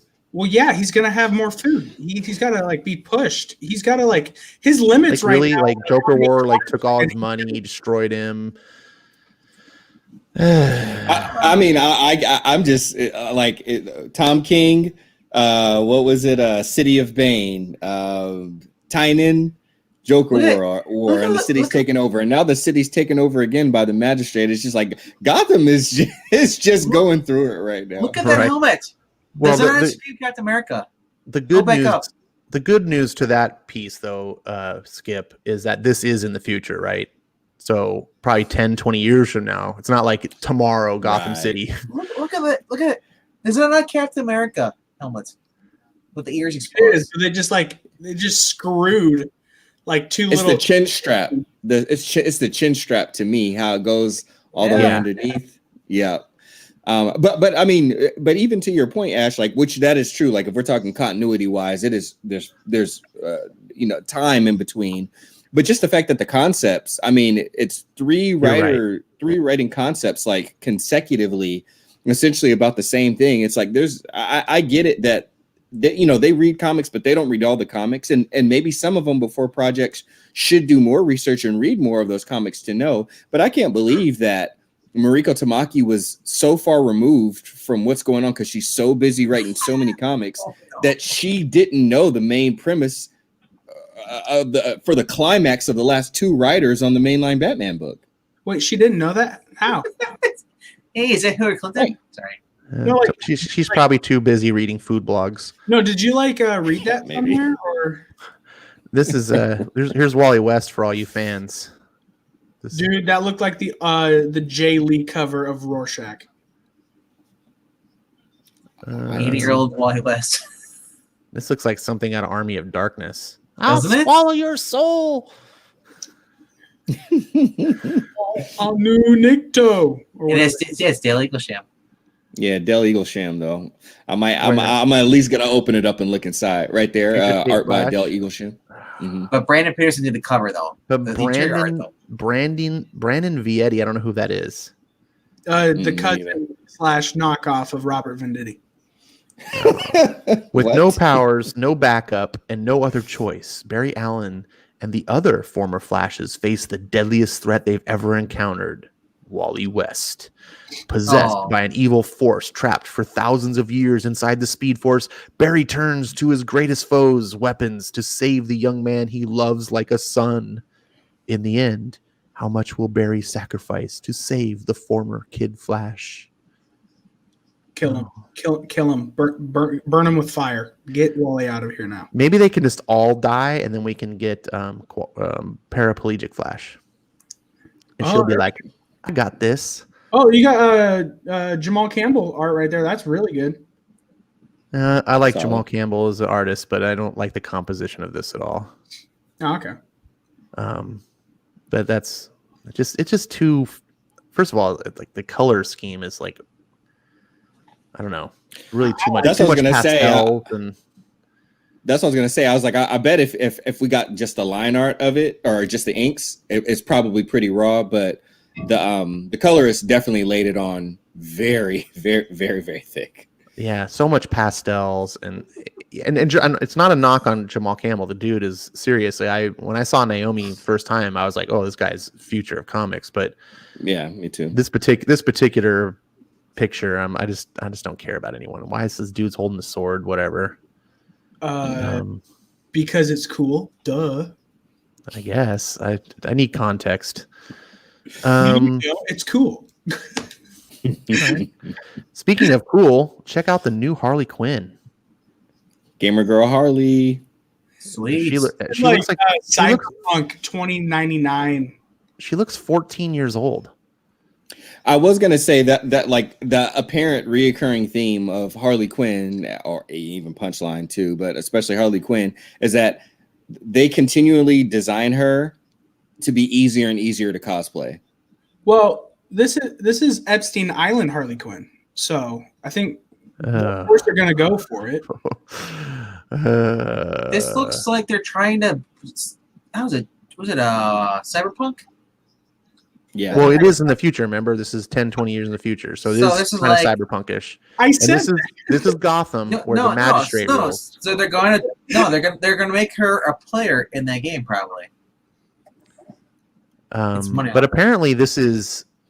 I heard someone say that this is original Harley Quinn. you can't replace her, dude. Then, You just can't. oh, of course you can. They already did. Girl Harley Quinn. She is Girl the Harley single Quinn. pillar of DC now. I mean, there is no one more important or more powerful than Harley Quinn at this point. Well, let's read the synopsis. You know what DC stands for, right? Detective Detective in parentheses Harley Quinn comics. In a bold move that rocks Gotham City, the magistrate has imprisoned Harley Quinn, the villain once known as the Scarecrow. Now a pawn of the magistrate taps into Harley's knowledge of Gotham's villains and the Black Mask Gang for his own dark purposes. Crane and his bosses think that they have Harley Quinn defeated and her spirit broken, but they are sorely mistaken, and Harley will have her revenge.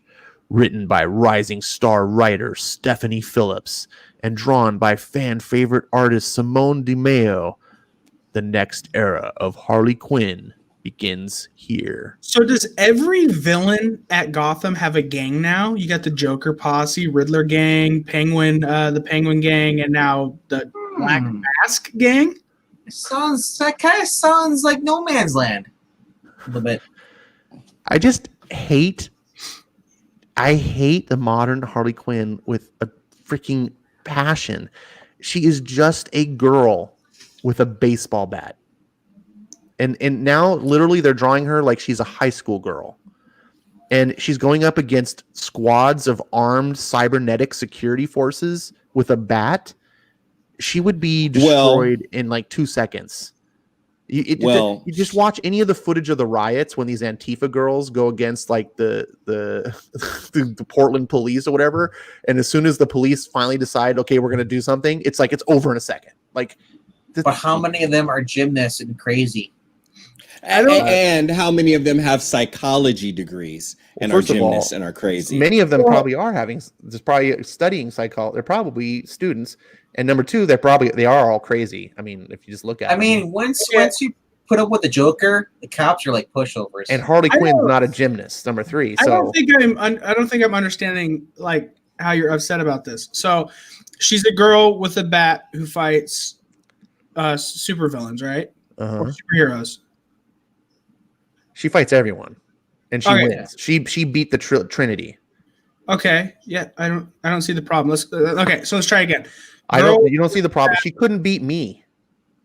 If she can't beat me, I have zero ability to disbelieve that she could be doing what's in this picture right here. She's got a bat. I don't think I'm getting it. So she's a girl, just a normal person with a bat beating the Trinity. Yes, Harley Quinn is a girl. I'm still not getting it. So she's a girl. This is horrible. This is so bad. Now That's what I'm the saying, original man. Harley Quinn, as created by Paul Dini, she was a sidekick for the Joker. And what made her work was that Batman always had to pull his punches, right? Because Batman kind of saw her as a victim. And so she would like sneak up on him and like hit him in the head or something. And Batman was like, oh, I don't want to, like, I'm trying to get the Joker. I'm not trying to, he saw her as a victim and she didn't want to be saved. And, and so it like worked in that sense because she didn't need to be super powered or do anything. She had the power of being a victim, which ironically, the victims wanted to take away from her. And now she's like super awesome at everything and no one can stop her. Not even the Trinity. If she wants to beat the Trinity, she can. And then she's just literally a girl with a hammer, like a baseball bat. Well, the original Harley, the Paul Dini one, she was, I mean, at least had gymnastic ability, because I remember back in, the Batman the Animated Series, like she would be like tumbling around, like, feet while the hands are still on the ground, like level of time. I mean, she's not like Dick Grayson level gymnast, but she did show, like that type of ability. But I mean, I don't know, Ash, like adrenaline can do a lot of things. You heard about like moms, like lifting up cars to save their kids, like, because of adrenaline. Maybe Harley's just high off the adrenaline juice all the time, dude. Wasn't that the Incredible Hulk TV show with David Banner? Mom. Gamma Harley. I just, serious. when you say like how she's going down the route of like they're just trying to make her more easy to be cosplayed, that's what I see her as. When I look at the character, I'm like, you're just a girl in cosplay. You know what I see her as? A comic book character. Do not put your restrictions on comics. Then why do you need to have characters in comics like Superman and you have to explain that they have superpowers from this, or you have to have like Spider-Man got bit? Why not just have everyone just be a normal Joe and just be able to do amazing things for no reason? I don't see why not. Because it would be stupid and we wouldn't want to read it. It would be dumb. Well, people are going to read this. But then here's the thing. They read this because they fell in love with the Harley Quinn. And so as you slowly mutate her over time, you kind of learn to ignore it. Like if you're a fan of the character, you try to look past these things. Like, I didn't stop reading Batman when they killed Alfred, even though I think it's a fundamental part of his character. And over time, you do that over years, and next thing you know, you turn around and Batman's not the same character anymore, but you're still a fan because you followed along. But if Batman was just introduced, like, like if Superman was, if the Bendis Superman was my first experience ever reading Superman, I wouldn't be a fan of him. I'm going to tell you right now, she was better than Batman in Joker work. Yeah, I got to actually hand it to Tinian. He wrote her decently, like for the material you have.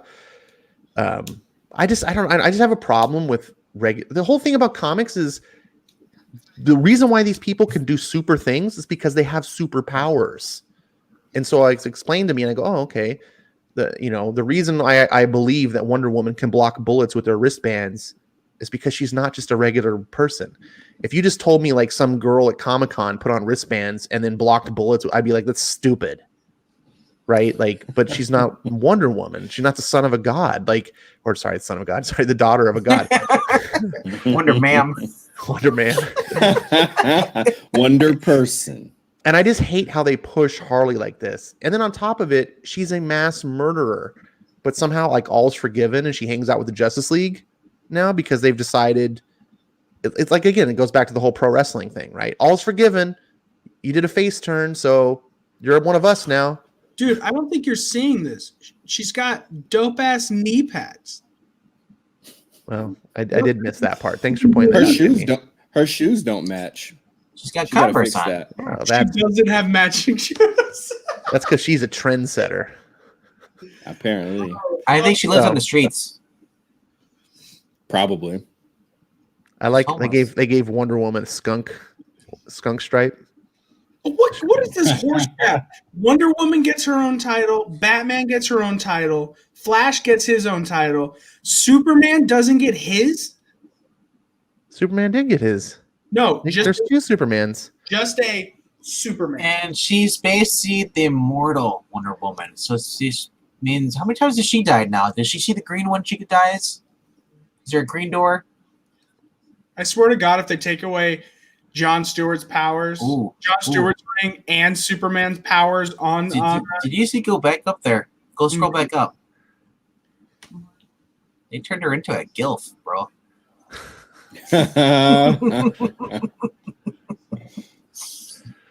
Man, they really do. They really do raise Milwaukee people different.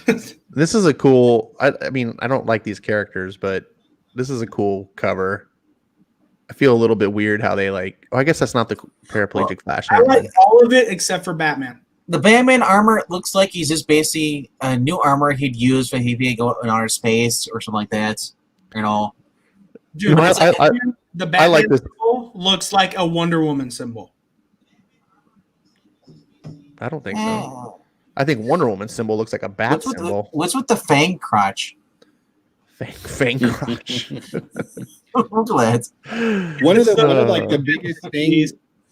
Well, like one of the things I immediately thought about when I saw it, like since they weren't exposing, you know, like his like the lower face, like his mouth area, is like I was like, man, that really harkens like to like Black Panther vibes. Like, Yeah, I don't know, it makes a big difference. Like how they did that. I think it's too close. It almost kind of reminds me of how Christopher Priest had brought like that fake Black Panther character over into like Suicide Squad right before they took him off the line. He was like kind of doing a parody. My other thought process, maybe it closes and retracts as far as if he's like in space or needs to breathe, he closes. Instead of having, or he's retooling, or he goes to put a mask on. what if Batman is a vampire? Then he'd be Maybe. required to suck. From what my speculation on this is that this is obviously it's a new Batman, It's Iron but he Man. doesn't want anyone to know that he's not you know, like, so if you're a black man, even though people can't identify who Batman's Bruce Wayne, they know he's a white guy. Oh my gosh. So maybe You know the it is, face right? mask is more to conceal It's that Jimmy he's Olsen. different. He upgraded. Jimmy Olsen upgraded. He's not Guardian anymore. No, he's Batman. He's Batman now. Oh my God! Look at this Supergirl, Superwoman. My bad. Oh my God! Yes, get it, girl. Nothing screams Superwoman, but like drawing her even more girly. Right. No, it's like we're gonna make her like more like a preteen, and then she's totally grown up now. Well, it's by Yeah, it's Marguerite weird. Bennett. I mean, they had to give her pants. I understand that, but they're like, let's bring back the skirt, but we're gonna keep the pants. Dude, I'm okay with Supergirl having pants. I mean, I'm a fan of Supergirl, the new Supergirl suit. I actually really like that. But this looks like a mashup between Supergirl and My Little Pony. This looks like Yeah. Super Mom, Thumbelina or Belle. right? Like this is what your mom would imagine herself like. I'm You leave my kids alone. Right. My ballerina tights and skirt on. Why does she have swollen ankles? Like she doesn't look like Super, like It's post baby Superwoman. Okay, supposed baby. She got bunions. she's got super kinkles. That those legs and those thighs, that is like there's like no muscle tone there. That's Is just this Erica Henderson drawing this? it just Yeah, who did come this on. cover?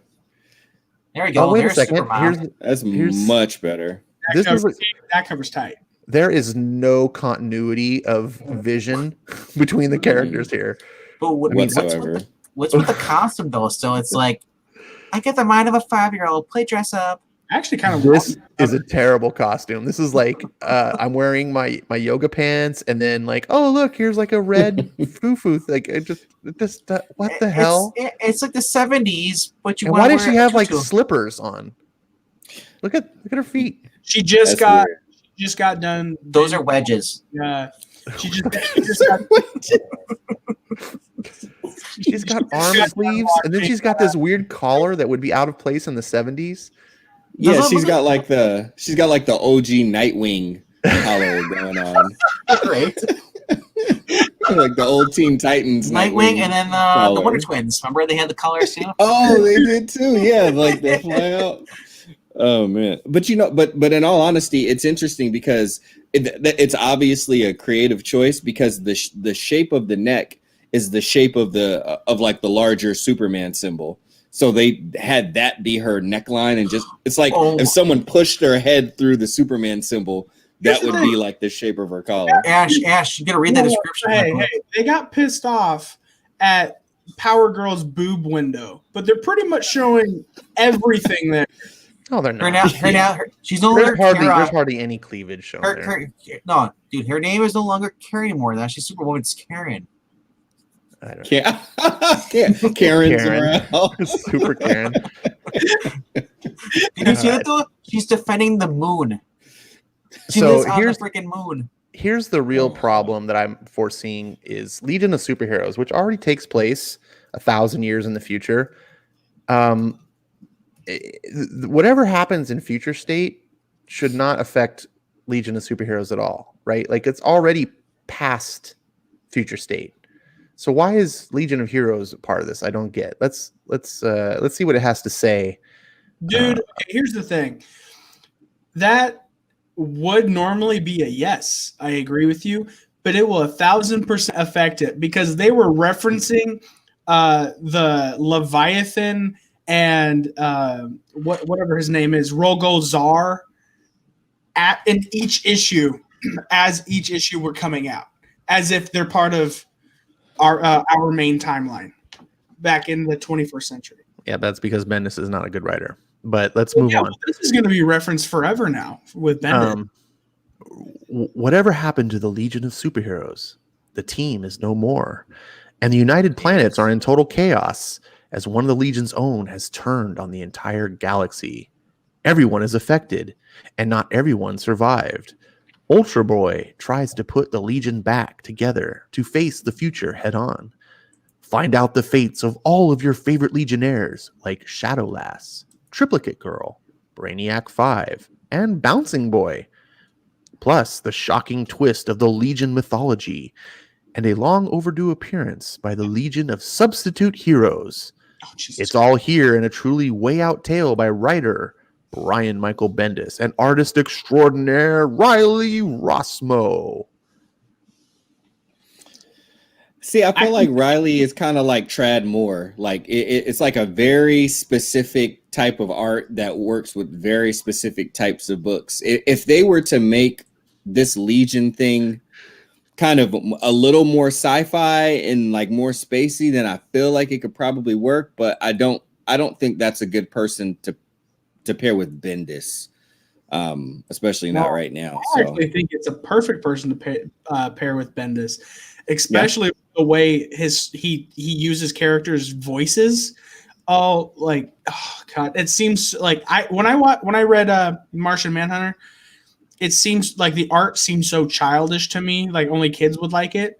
So I feel like it's perfect to have the Legion of Superheroes where you read it and you go, only kids would like this, and if not that, probably no one.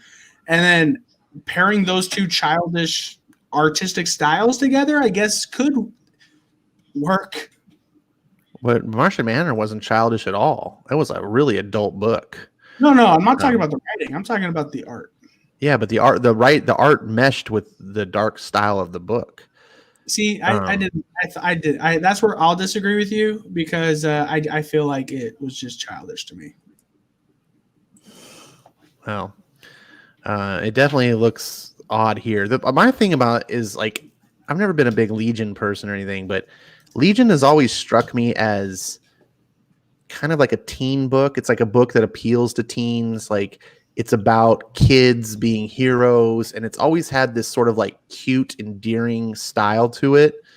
I mean, throughout the ages, I mean, from the Silver Age to now, the Legion has just been, you know, like the cute kind of like Archie style, like, hey, yeah, like, and I feel like that's a trope of the book now. Like that's, and I will look at Riley Rossmo and I'm like, oh, this is just dark and weird and like psychedelic, and it's like a bad trip, and it doesn't fit to me at all what I picture the Legion.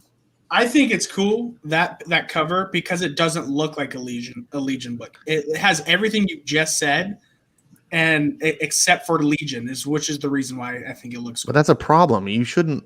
If something doesn't look like it's supposed to, and you like that, either A, the thing that you like, the thing that it's representing sucks and needs to be changed, or it doesn't fit the thing. You know, like I 100% agree with you, but I'm looking at it as the standpoint of just art. okay, Nightwing. Here's a cover that actually looks pretty cool. That looks tight. Now that Nightwing. might get me to read Nightwing. Nightwing, for whatever reason, decides, yeah, I've been defending Bloodhaven for all these years, and I know I gave up Gotham, but now I'm going to give up Bloodhaven and go defend Gotham because reasons. Ooh, that cover looks cool too. This one looks. He's got like duck lips. This looks like a pretty boy posing for a picture. Yeah. What's up, yo? We'll put this on my Instagram. Dude, that's Chadwing right there. Chadwing. Chadwing. Chadwing. Let's see. Batman is gone. Now, wait a second. We just read that Batman wasn't gone. There's two Batman now. There's actually more than we have Batman and Batman. It's Anyway, a sorry. time jump, so not the same time.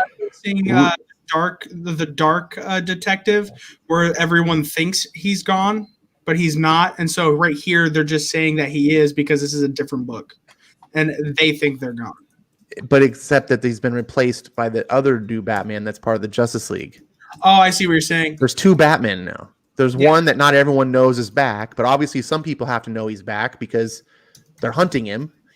So, anyways, Batman is gone. Now Nightwing has taken on the mission of keeping the citizens of Gotham City safe from the Magistrate. But to do that, he'll have to stay one step ahead of the Magistrate.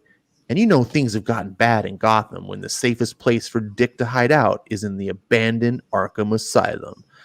When Nightwing gets a visit from a mask claiming to be the new Batman, does he fight like one? Pick up this dark peek into the future by writer Andrew Constant and artist Nicholas Scott to find out. This sounds like, I might be way off here. This sounds like a worse version of Marvel's new universe. Oh yeah, this doesn't even seem like New Universe. This seems like Marvel's Ultimate Universe more to me. That could be it. Yeah, but I don't even know where.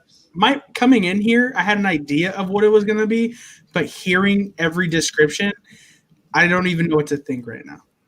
Look at this freaking cover. Is that by the guy who did like those toy looking covers? I don't know. But it would look. I like this part, like the ship in the background. Like, and I'm like, oh, it looks pretty cool. Then I scroll down and I look at Robin's face, and I'm just like, what the hell? I know it reminds me of like a bad, like, I know you like this book. I like this book too, but it kind of reminds me of like a bad Ender's Game cover. Yeah. Yeah, exactly. Exactly. Here we go. This is kind of cool. Dude, that looks sick. That's pretty dope. So we got Robin Eternal. Lazarus resin is on its way to Gotham City, and the Magistrate intends to use this regenerative superdrug to make its forces immortal. That is, unless Tim Drake has anything to say about it. Join the ultimate heist at 20,000 feet as Robin and, spoiler, hack the sky convoy that could mean the end of freedom for Gotham forever. If the emotional baggage between Tim and Stephanie doesn't do them in first, it's the fist-flying, skydiving, robot-smashing, fascist-punching adventure that you cannot miss. From rising star Megan Fitzmartin, who you've never heard of, and top artist Eddie Barrows, who you've probably also never heard of. This is Tim Drake. This is Tim Drake and Stephanie This Brown. doesn't even feel like him. They should have called this Robin and Robin. Can someone recommend me a cool Tim Drake story, like a modern book, please? I was gonna say like when Tim Drake actually became Robin. That's what's a There good story too. There aren't any cool Tim Drake modern comics. He's been gone for a while. He just magically reappeared when Bendis decided he wanted him. Red Robin, wasn't he also? And also the New 52 stories. Teen Titans, Yeah. he was, I think he was. Yeah, New 52 was the last time he was around, wasn't it? as far as I recall reading anything with him, yeah. Maybe. But even again, that's New 52 Red Robin. But he was also Or with Robin. the story, though. The short story. They're all on the rooftop. I give up. Don't even waste your time. Look for Coffin, you'll find Tim Drake. That's a sick cover. The Suicide Squad. Oh my God. What is that Martian Manhunter, dude? Oh, Is that, so that is an old person. Is Aquaman or person? This might actually be actual Aquaman, but he's got like a fish mask on his face. No, that's just he's just that deformed. I don't know. Well, this picture looks like it's a cutout mask. Like it looks like flesh. Yeah, that's that. Yeah, but on his normal, it could be his normal face with the wrinkles. So we got Future State, Suicide Squad #1. The Suicide Squad enters the Future State era as Amanda Waller uses Task Force X to save the world and remake it in her image. But what happens when the team shows up to stop her? And in the second story, in this extra-sized issue, Black Adam, the immortal one-time champion of the Wizard Shazam, rules the planet Kahndaq in the 853rd century. Can he save the future from a threat rooted in the past? I'm sure he can. Dude, Martian Manhunter really does look like. You see that old kids movie called Aliens in the Attic? No. They look like those aliens, dude. Well, Martian Manhunter looks like he's deformed. He's a Martian. I know. That was but one of the things that Riley Rossmo I thought did really great actually in the Martian Manhunter thing is like making John Johns look less human and more alien and like an actual alien, not like a Star Trek alien where you just like put bumps on their face. This has me. My biggest problem, I guess, go back is: do any of you guys did this stand out to you? The fascist punching adventure that you cannot miss. That to me, when I hear that, it fascist. Wow. Like Nazis and basically Nazi punching adventure. You can, when I hear that, like immediately alarm bells go off and I'm like, oh God, it's going to be woke. It's punching fascists. Like that's the 2020 for you. Ugh, what the hell is this? Super, what's his name? Person. Not Ray Palmer?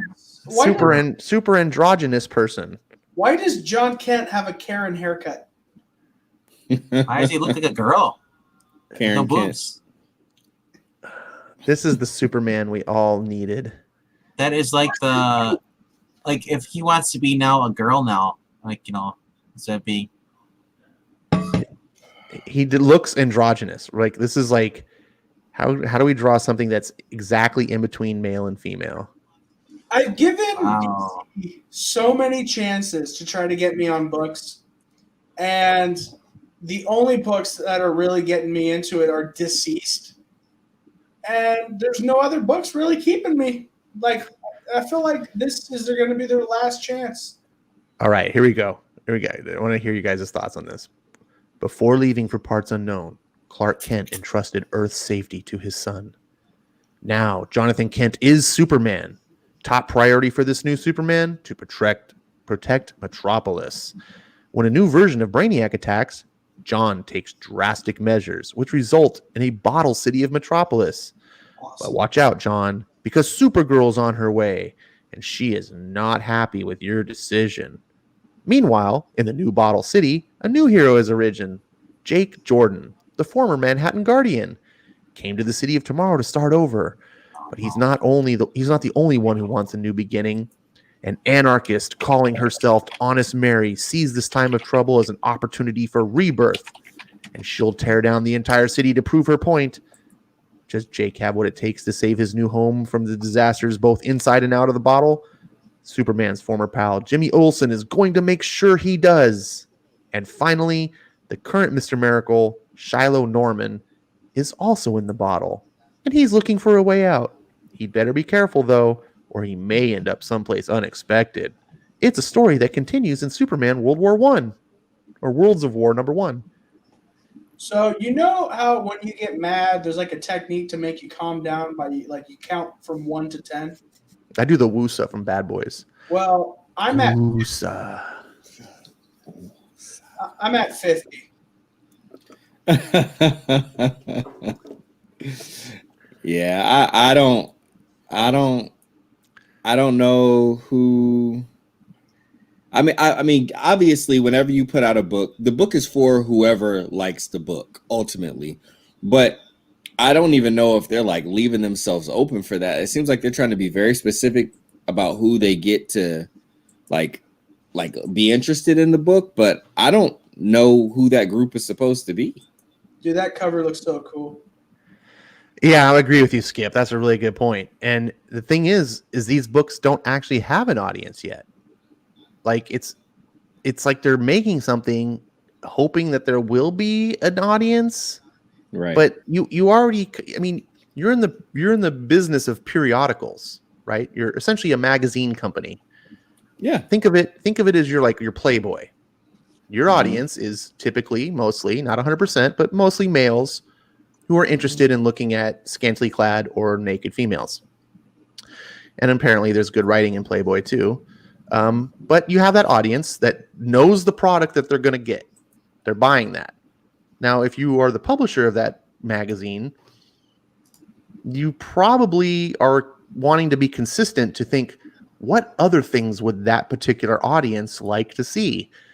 It's probably not a good idea to be like, how can we get like 12-year-old girls to buy our comic or our magazine? You know what I'm saying? Like, it seems to me like DC is going, okay, we got our audience. We know that what they like with, Batman's our #1 seller. We got Superman. Like we've been doing this business for 80 years. We're just going to take a hard left turn here at the corner and go down and just see where the road takes us. We don't know if there's anyone over there. It doesn't seem like they're like, oh yeah, there's an audience out there that we're going to tap that we're just missing. Because it doesn't, I don't know. Yeah, it's like if they don't make this audience materialize before the cash registers at comic book stores with these books in hand, then I don't know where those people are going to come from. Well, maybe remember like once upon a time when Marvel did that comic NFL Super Pro. Yeah.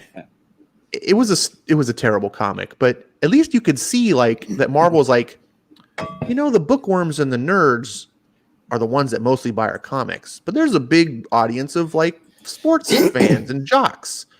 Maybe if we make a comic book about sports and jocks, they'll buy our comics too. Like you could see a plan, whether or not it was a good idea or not. You could go, I see where you're going.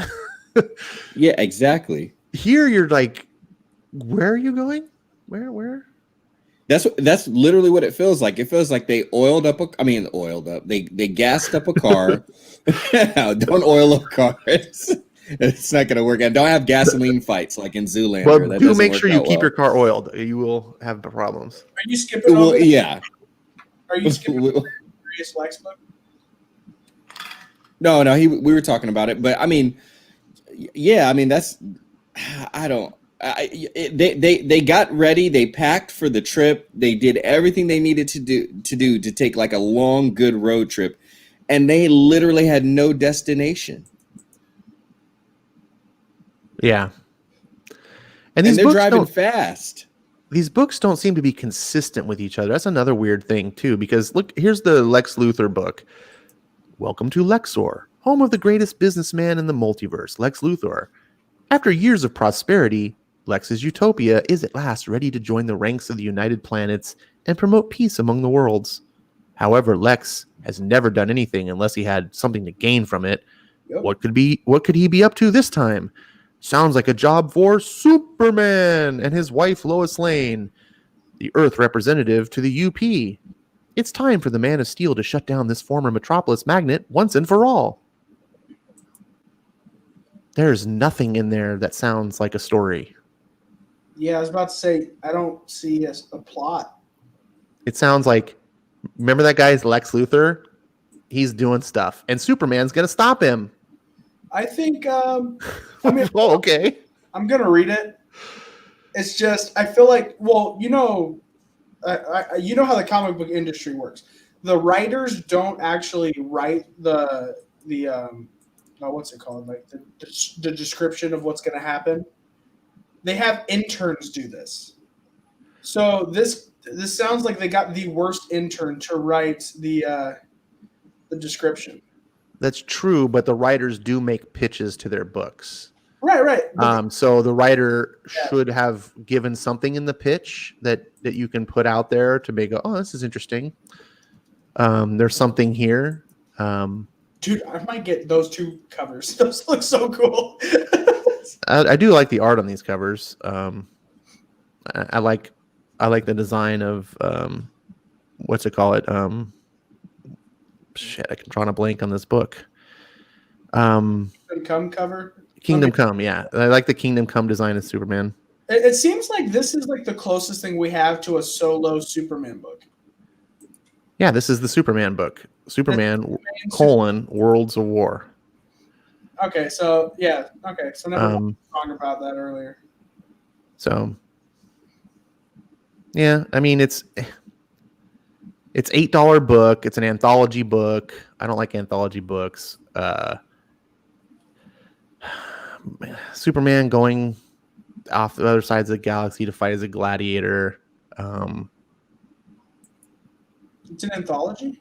Yeah, it's got a Superman story. And then meanwhile, on the other side of War World, there's other agents of work struggling for life. You got a Mr. Miracle story. And then at the same time, Midnighter, the greatest hero of Earth, punching his way through the whole mess of trouble.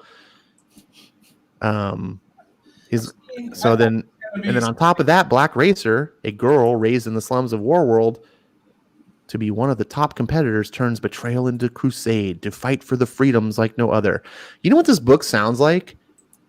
Steve Orlando did like a couple years ago. He did this book called Electric Warriors. Oh yeah. That took place, I think like 800 years in the future. Like it took place before the Guardians of the Galaxy, but it was like way in the future. Not Guardians of the Galaxy. I'm saying Legion of Superheroes. And it was a cool story. It kind of ended abruptly, but it had some really cool ideas, and they like manufactured heroes, and like each planet in the universe like had one superhero that represented that planet, and all the planets resolved all their differences by gladiatorial combat, where the hero of that planet would fight the hero of the other planet, and whoever won, essentially it's like if they, instead of having a war. So the whole idea was they got rid of wars and just had one-on-one combat, so lots of lives would be saved. And the main character of the book is a human, and he has an artifact from the past. He's given Superman's cape, which comes into play later. And then you find out like that there's some ultimate bad guys, and I'm not going to spoil anything. It was a kind of an original, cool story. I wish I had better art. And then they just didn't really do anything with it, but it has a similar idea here where it's like fighting in the future for this freedom. There's more going on to it than just being gladiator fights. See, what I don't like is taking a really good concept that worked and then bastardizing it just so you can expand upon it and get more money. And it seems like they're taking the Kingdom Come Superman and bastardizing him again. And I don't appreciate that at all. Well, I don't know. It just might be the look of it. I don't know how Kingdom Come would tie into this. But look at this freaking picture. This is like Uncanny Valley. It's like they photoshopped real faces into the art. Like what?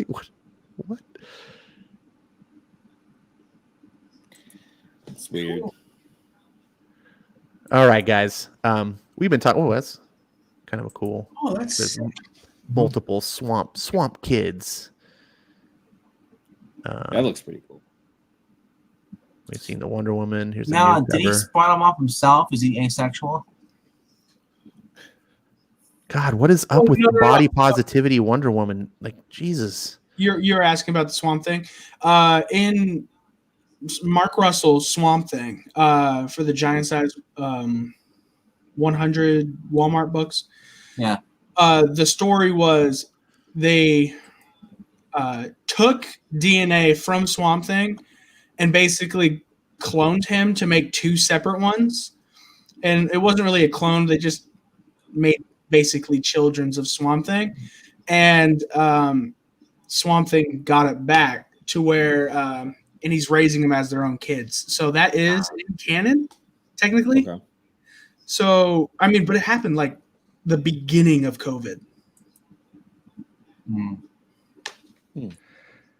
And by the way, that was a really good Swamp Thing story if you want to read a Swamp Thing. You can get it for like less than, I think it's like 99 cents on Comixology for each of those issues. Well, guys, I think we're coming to the end of this. I'm going to deal with some chat and some final thoughts. Get everyone a chance to give any things that they wanted to get off their chest. And I'm not going to go through the whole chat or anything. So if you guys had something important to say in chat early on and I didn't address it, feel free to say it again. But I'm noticing a pattern of people saying like $8. No way. And that seems to be kind of a final line. It's like, even if I'm curious about these books, which me personally, I'm not, I'm like, this is terrible. I think you guys have kept me a lot more sane. When I was starting to do this video, I was prepared to just be like, "Rah!" and I'd just be super salty, but I haven't really been. The $8 price tag, I'm just like, no, deal breaker. To get me to pay $8 for a book is like a book that I love, and it's like some landmark issue, and I'm like, all right, cool. I'll pay for that. You know, Batman, you made it to 100 issues. You're giving me a big giant issue. Okay, I'll pay for that. But not like right out of the gate. Here's a book that could blow up in your face. I don't know. Pay $8 and find out. See, I actually am the opposite because of what they just did with Batman 100 pages, $10. So that comes down to No, it's $6.99. Was it? Well, DC Or just $7.99. Well, 6 or 7. They just came out with the book. I think it might have been Detective 1027. 100 pages, $10, and that comes down to $1 per 10 pages, which means they can afford that. Especially it was bigger and in like a pristine format, expensive paper. So if you can afford $1 per 10 pages, we don't need to spend $4 for 20. Well, yeah, I've been saying that the whole time. But Detective Comics was 144 pages for $9.99. It was actually a really, as far as like, well, something just came out recently that did that. as far as like normal value goes, I was all like, what? I'm going to pay $10 for another one of these books. And I was like, oh, damn, this is thick. It's like a graphic novel or trade paperback. Like True Believers and the dollar comics, 20 pages and sometimes even more than that for a single $1. So what's the big deal? Why can't you just charge less? Well, I don't want to defend overpriced comics because they are overpriced. But True Believers comics, remember, those were already made. So they don't have to pay an artist. They don't have to pay a writer. They don't have to pay. And they put it on the cheapest materials, and then they just put it back in the press, and boom, it's out. Well, the person who wrote that also and did the art, and basically everyone who worked on those books still get their royalty checks from it, from putting it right back into print. Only if there's some royalties involved, and there's not a lot of royalties in comics. A lot of comics are pay by the work. We're going to pay you. Here's your page rate. You got paid. You're done. Which is big argument in comics. This is why a lot of people don't want to create heroes. They don't want to do new stuff because, like, what if you invent the next Spider-Man? You're asked out. This is why Image Comics formed in the first place, because of problems like this. But my point is those True Believers books, they're not having to do anything extra. Some intern goes and puts the file out, sends it to the printer and says, print this and do it on the cheapest paper.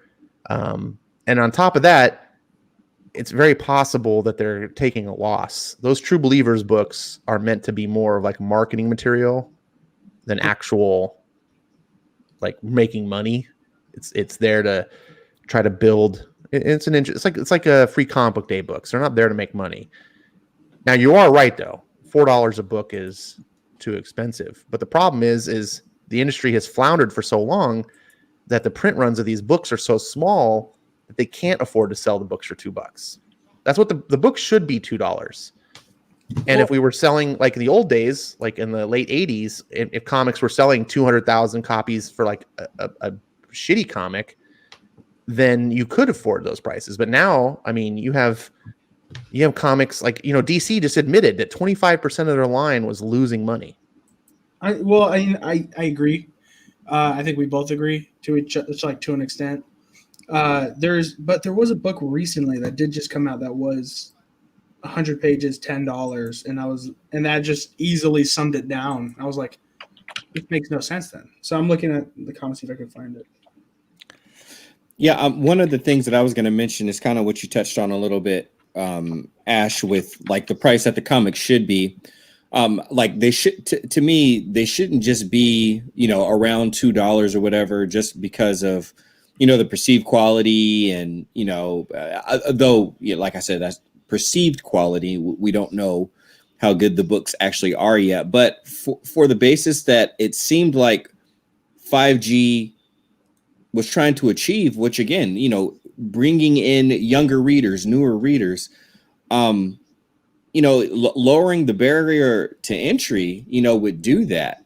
But they're literally having some of the books be, quadruple the price of what I feel like would be more sensible, so they could actually bring more people in, and then ultimately, when they return to the regular line, and still keep some of these going, they can kind of usher those people in, to the normal titles. So, I mean, to me, this thing just has disappointment and probably a fair amount of failure written all over it. So it was Spider-Man 850. That was 100 pages, $10. Yeah. Okay. Well, Marvel is the king of that. I mean, they just did Spider-Man 850, and then the following month, Spider-Man 50. Oh wait, are they doing that? They just did. Last week was Spider-Man 50. Awesome. Yep. Terrible. How do you go from 850 to 50? Only Marvel knows how that math works. 49, 850, 50. So I think you can tell by the tone of everyone's voice here and the attitudes. Like, this whole DC thing is just sort of draining. It's just sort of saps your enthusiasm. It doesn't even like make you mad. It doesn't make you just outraged. I want to rip up my comic. Like, you're just like, oh, I think I need a drink. Like, you're just like, I'm underwhelmed. And for me, as probably one of the biggest DC on this panel, I think I'm the biggest DC guy here. I would say, and for sure, the majority of my pull list is DC Comics, but most of them are getting canceled. Hawkman's my favorite; it's getting canceled. Justice League Odyssey got canceled, and I'm just not replacing it. I used to replace them because I just had, here's my budget, here's so many comics I can afford. Okay, that one got canceled, so someone else gets promoted.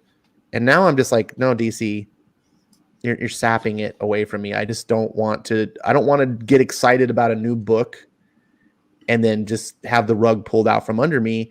And another thing about this whole future state thing is, let's just say that it is cool. I can't afford to invest in a whole new multiverse. Right. This was the problem that Marvel had with the new universe way back in its day. I was a fan of X-Men and Iron Man. I bought my Thor books, and then they came out with New Universe, and I bought every New Universe book. I was all in. I was all excited, and I liked the New Universe books. But that's now two essentially universes I was buying of books. And it's not like everyone's budget is infinite.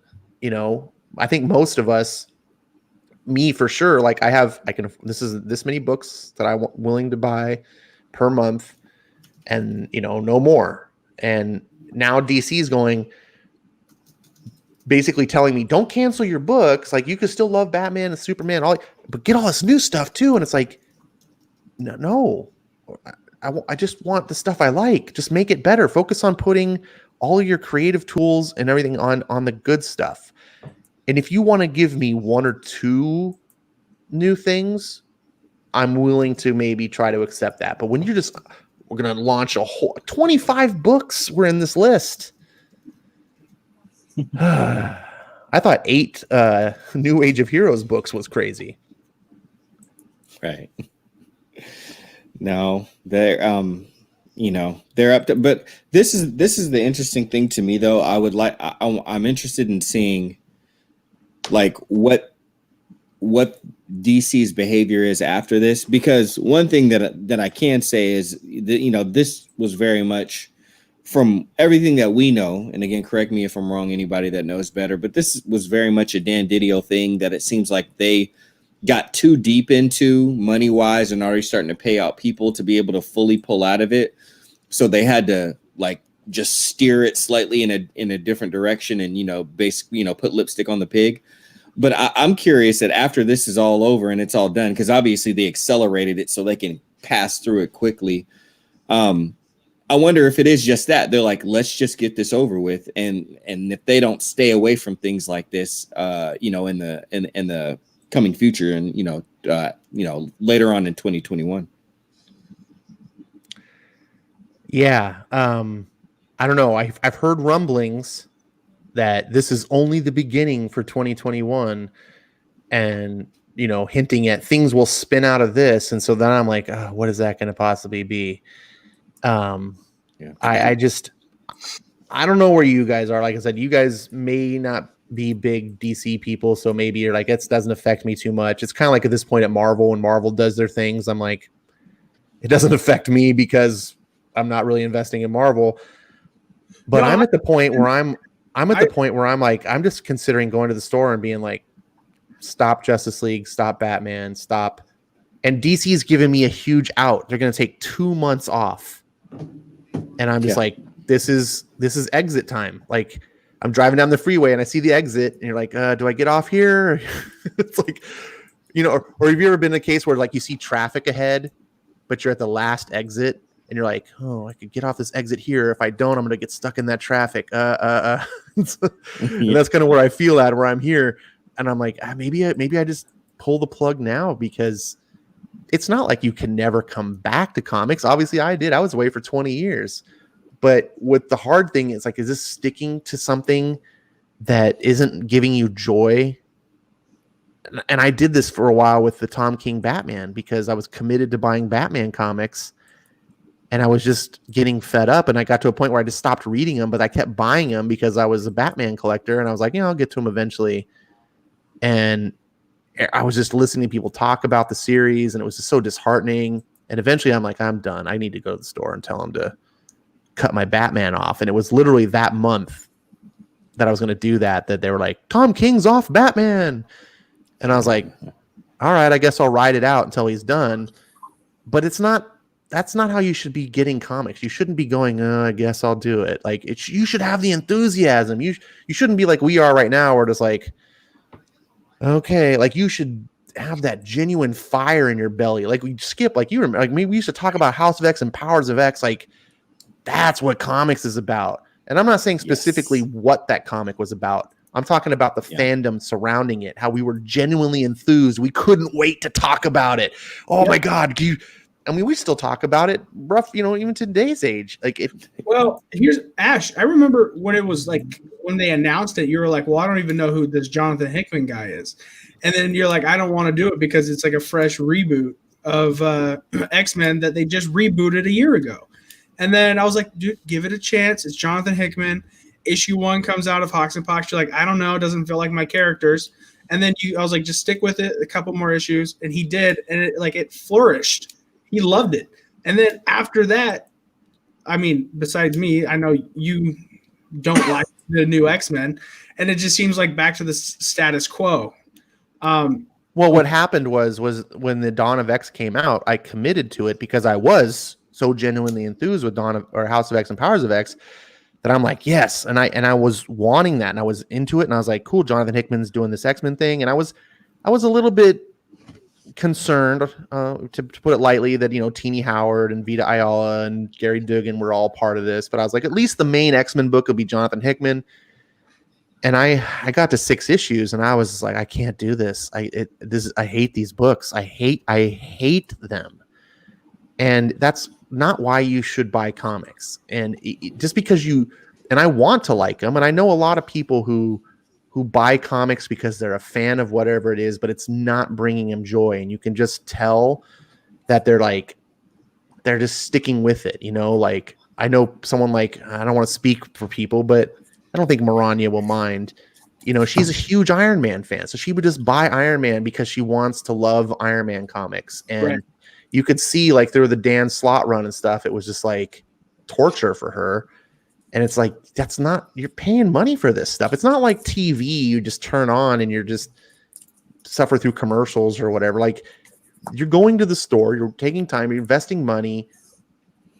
And what happens was it sucks the joy out of everything else too. And I don't want to do that anymore. I want to be able to be enthusiastic about every comic I buy, and there are comics that I still do buy. And what I'm finding more and more, to my regret, because it's not the way that I want, is it's the independents that are doing it. Every month now, it's like Firepower. Firepower is the one I want to read. I want to Oblivion Don Song. Don What's and Paul, he's coming right there. I want to back him up because it's the first 2 issues of this. The first issue is $100. Second issue is $50. Wow. And I paid $1. I am True believers. completely with you.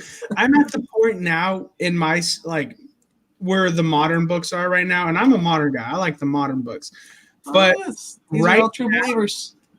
right now I'm just at a point where I'm not excited to go to the comic store pick up new books, except for probably like 3 books, and they're all independent books.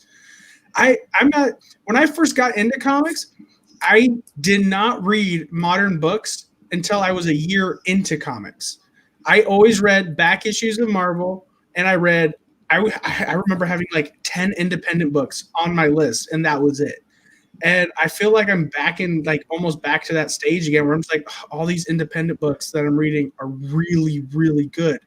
And I want to love Superman. I want to pick up a Superman book and see the bright, hopeful Superman, Clark Kent that we see every day, except for now in modern. I want to pick up a Superman book and see the loving family of Lois Lane and John Kent, and Metropolis, the bright city of Metropolis, and we're just not seeing anything that just makes me like that cover of Superman versus Imperious Lex looks like a Superman cover. If you change Lex Luthor out, put Superman in, it would be a Superman book I would want to read 1,000-fold. But this is like, I want to read it now because I want to see how Superman's going to handle it. But after reading all these depictions of what Superman is, Superboy, it just seems like he's a dick. Well, he's not going to be Superman. That's going to be the thing. I mean, it's so weird that they put these characters that aren't the character in the same clothes and call them the same name, because people who like Superman want Superman to be Superman. They don't want a different person who has a different personality and a different background and a different worldview. That's not what they want to read. They want to read Superman. I don't want to, if I'm a Star Wars fan, I don't want some dude who wears some weird suit calling himself Darth Vader, but it's like some other guy and he's not really Darth Vader. Like, no, I want the authentic character. Now, if you say, well, we got new characters that could be interesting that you can fall in love with too, and I'm like, great, make a new character. I want to know. Darth Maul is one of my favorite characters of all Star Wars. Lucas didn't try to go like, this guy's also Darth Vader. He was like Darth Vader before Darth Vader. Didn't do that. And it makes me upset with the X-Men books, even though I'm enjoying reading them, but the only people I'm connecting with are Apocalypse and Magneto. Why am I connecting with the villains? Because Hickman's the villain himself. Okay. You don't even want me to go into this. That's a story for a different time. Well, I'm saying that as a simile to every book in the big two right now. It seems like the only people we're connecting with in every book are the villains. Like, yeah, that's because we live in a modern worldview where virtue is a bad thing and vice is to be celebrated. There are 2 books I thought I never would read. One from Marvel, one from DC. One is Marvel Resurrection. Zombies Resurrection.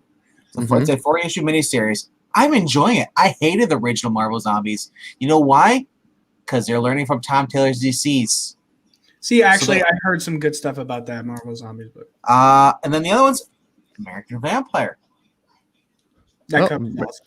American Vampire was a popular series at Vertigo. Yes. But what? Rest in peace, But Vertigo. I'm just saying, I never would have thought about that until you started reading it, and then I read through that, and I was like, dude, this is actually a pretty good book. And you don't need to read the first one to understand this. Yeah, no, Zombies is obviously it's a really popular series. From my understanding, it just kind of got worse and worse and But- worse. So I'm reading the self plug here. I'm reading the original Marvel Zombies. I think it's the original one by Robert Kirkman on my live streams on Sundays, Tuesdays, and Thursdays. And we did the first issue on the last one, and I thought it was a ton of fun. It's not deceased, and I'm okay with that. I don't think everything needs to be the same. But sure, and just back to my original point is just if you're enthused about books, that's the great thing. When I was young, I remember getting so excited when it was X-Men week because X-Men was my bag. And when it was like, this is the week X-Men comes out, going to the comic book store, getting my book, I read that thing as soon as I got home. It's like out of the bag reading it. Like, and I rarely do that these days. I rarely have that level of excitement out of books. And what I'm finding though today is all the books that I get every week, I look at them and I go, every time, almost, well, not every time, but 9 times out of 10, the books that I'm like, really, I got to read this. It's Firepower, Oblivion Song, Birthright, Ascender, all of these independent books that I buy. And it's not because I'm a big independent guy. I just can't deny when something is really good and it's hooked me. Now, I'm also that way about Daredevil and Hawkman. I love those 2 books. But my point is DC should be, and Marvel should be doing that with all their books, or at least a good enough quantity of them that I should get them. And I'm not trying to tear anyone away from Marvel or DC, but I'm just trying to more get to the point of this whole event that we've been talking about is this doesn't seem like there's any potential of that. I don't know anyone who's just fired up about this. And it just makes me go back to some of the weird events like Empire, when Marvel did Empire. It was like, no one cared. Why did you push this? Now, Absolute Carnage makes sense. Like people were genuinely excited about it. Now, succeed or fail, that's a whole different story. The point is was it something worth giving? Did you see an audience? People were enthused about it. People were enthused about metal, so it made sense to do death metal. That makes sense. 5G for the past year and a half, people are like, no, we don't want this, to the point where DC's like, we're steering away from this. And everyone was like, yay. And finally we get this news and it's like, get ready for Future State. And we're like, wait a second, this looks familiar. My worst experience with comic books since being in comic books was the day I asked my comic shop to take Superman off of my list. And since then, it just feels like I haven't been enthusiastic to go in the comic shop anymore, unless I'm buying old back big volumes or omnibuses like Invincible. Did Bendis break you? I don't think break, but just made me feel upset. Yeah, it's funny, Ash. A lot of what you're talking about, I'm in a second wave of that, so to speak, or maybe in a third. Like the feeling that you initially talked about kind of reminds me of like this repetitive motion injury that I got at my job, and like I didn't treat it like the pain started off, like I felt it, I sensed it. It was almost like just being sore. It didn't really hurt. So I keep typing and it's no big deal, and then it gets a little bit worse every day. It gets a little worse, and eventually it gets to the point where I'm like, damn, this really hurts. Like maybe I should go finally get this checked out. That's kind of what it reminds me of kind of like your experience. There was titles that I did that with where it's just like, I know this is not good, but it's not like I should be concerned and I should like maybe check in with myself. But I'm like, you know what? It doesn't hurt that bad. I could just keep going. And then eventually you get to this point where you're like, you're crankier than you usually are and all these other things. And it's because you're constantly in pain. and you're kind of ignoring it, and it affects your mood. And then the second that you go get it worked on, and you're like, or basically you cut that book off, you're like, oh man, I didn't know I could feel so good. You know what that was for right. me? Those Spencer Spider-Man. Because I was like, oh yeah, we're finally getting MJ back together and all this stuff. And I was like, and then he's like, you know what? He thought that was bad. Guess what? We're having another last hunt. Oh my gosh. Another Craven's like why would you even do that? And then I was like, okay, well, he's finally continuing the story from the first couple of issues. And then he goes away from it again. Yep. It's like every time you take a hit, you think you can sustain it because you've sustained the other ones. And then you get hit again. You're at least expecting, hey, I took all these other hits already. Like I should be good going forward. Like things should start getting better now. And they don't. I somehow survived the whole Superior Spider-Man run. I mean, I didn't read it. Nope, I avoided it. I figured, like, well, it can't get any worse than that. And I was just like, yeah, it can. They can play bait and switch. my thing is if I'm buying the best, in my opinion, the best comics that your lineup has to offer, and I'm still feeling just like mildly excited, just like, oh, okay, like that's not enough. And because my life is more than just comics. As much as I love comics, I have a passion for them. I hope I always will. A lot of it has to do with other things around the comics, like you guys, you know, like, and everyone in the audience, and just the community. I love talking about comics. I love talking with people who share in their own way, their own passions, and they kind of get it. And it's great. And comics help us relate to each other, not just enjoying fun stories, but through those stories and talking to each other about them, we can relate. And it's really cool. But if I'm buying your best books and I'm still kind of like, so it's okay. Not at this price. If they were free, sure. Like, you know, but you know, $4 plus per book. I want to feel that enthusiasm. I want to feel the enthusiasm for a Marvel or DC book that I do for like Firepower and Ascender and Oblivion Song. Like right now, like those books, I'm just like, oh, these are so good. Oh, and Birthright. I forget Birthright because it's on hiatus. Oh God, that book is so good. And these DC books, even if they're good, here's the DC saps my enjoyment because they're like, you love Hawkman. It's your favorite book. Canceled. and I'm like, I don't know. And reading independent books, as much as I love them, to me, it's like reading normal books, you know, novels and stuff. The reason I read comic books, I read a normal book for the story and for the writing.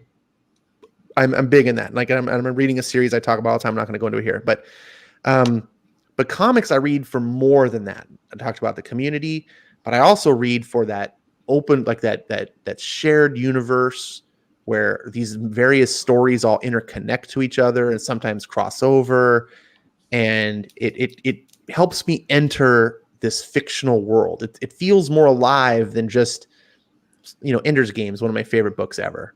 It's a fantastic book, but it begins and it ends and it's over. It doesn't feel like a living world. It feels like a great story. Comics feel like a living world. Spider-Man doesn't ever end. I get to live in his world forever, potentially. Same with X-Men, Superman, Batman.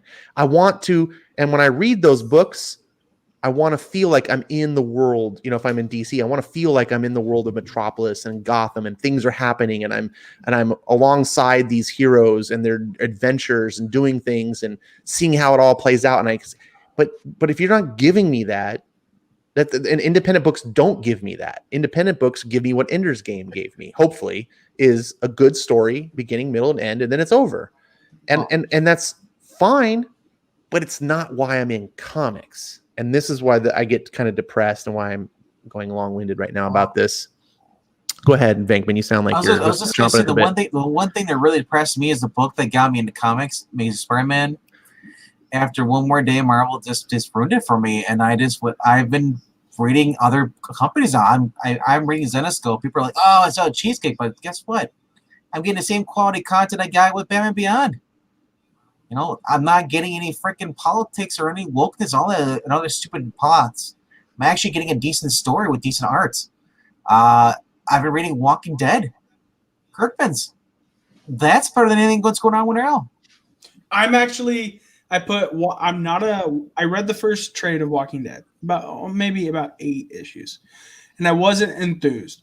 But I heard it gets 1,000 times better after that. So I put Walking Dead Deluxe on my pull list because it's like I'm not going to read it further. I'm only going to read it when it comes out. I'm at the prison. That's where I'm at. 21. Oh wow. Okay. Well, I'm not going to read any further. I want to read it and make it feel like a new world to me, like Oblivion Song does. I want it to feel new, you know. And That's a good idea. I really like that. I was considering doing that myself, and just kind of like going through the journey of Walking Dead, like as a newbie, month after month, you know. Yep. Because if you haven't read it, it might as well be like a new book. And it's in color now too. And if you're not a fan of black and white, also this gives you another chance to give it a second chance. I mean, I love the story. Black and white art is like, that's kind of why I passed it up originally, because it was the black and white art. I'm not a big fan of that because I get like who's this person? Who's that person? Why they all look the same? You know, because that's what happens when you have black and white art. Everyone looks the same after a while. And there's no difference. There's no color. This guy's got a blue shirt. Okay, that's the new character. Like 6 characters. Yeah, that's Bruce. He's got the blue. That's that's Jim. He's got the red. But if they all have the same freaking white shirt, I can't tell over there anymore. Here's something for you. We are not trying to discourage you from not reading comics.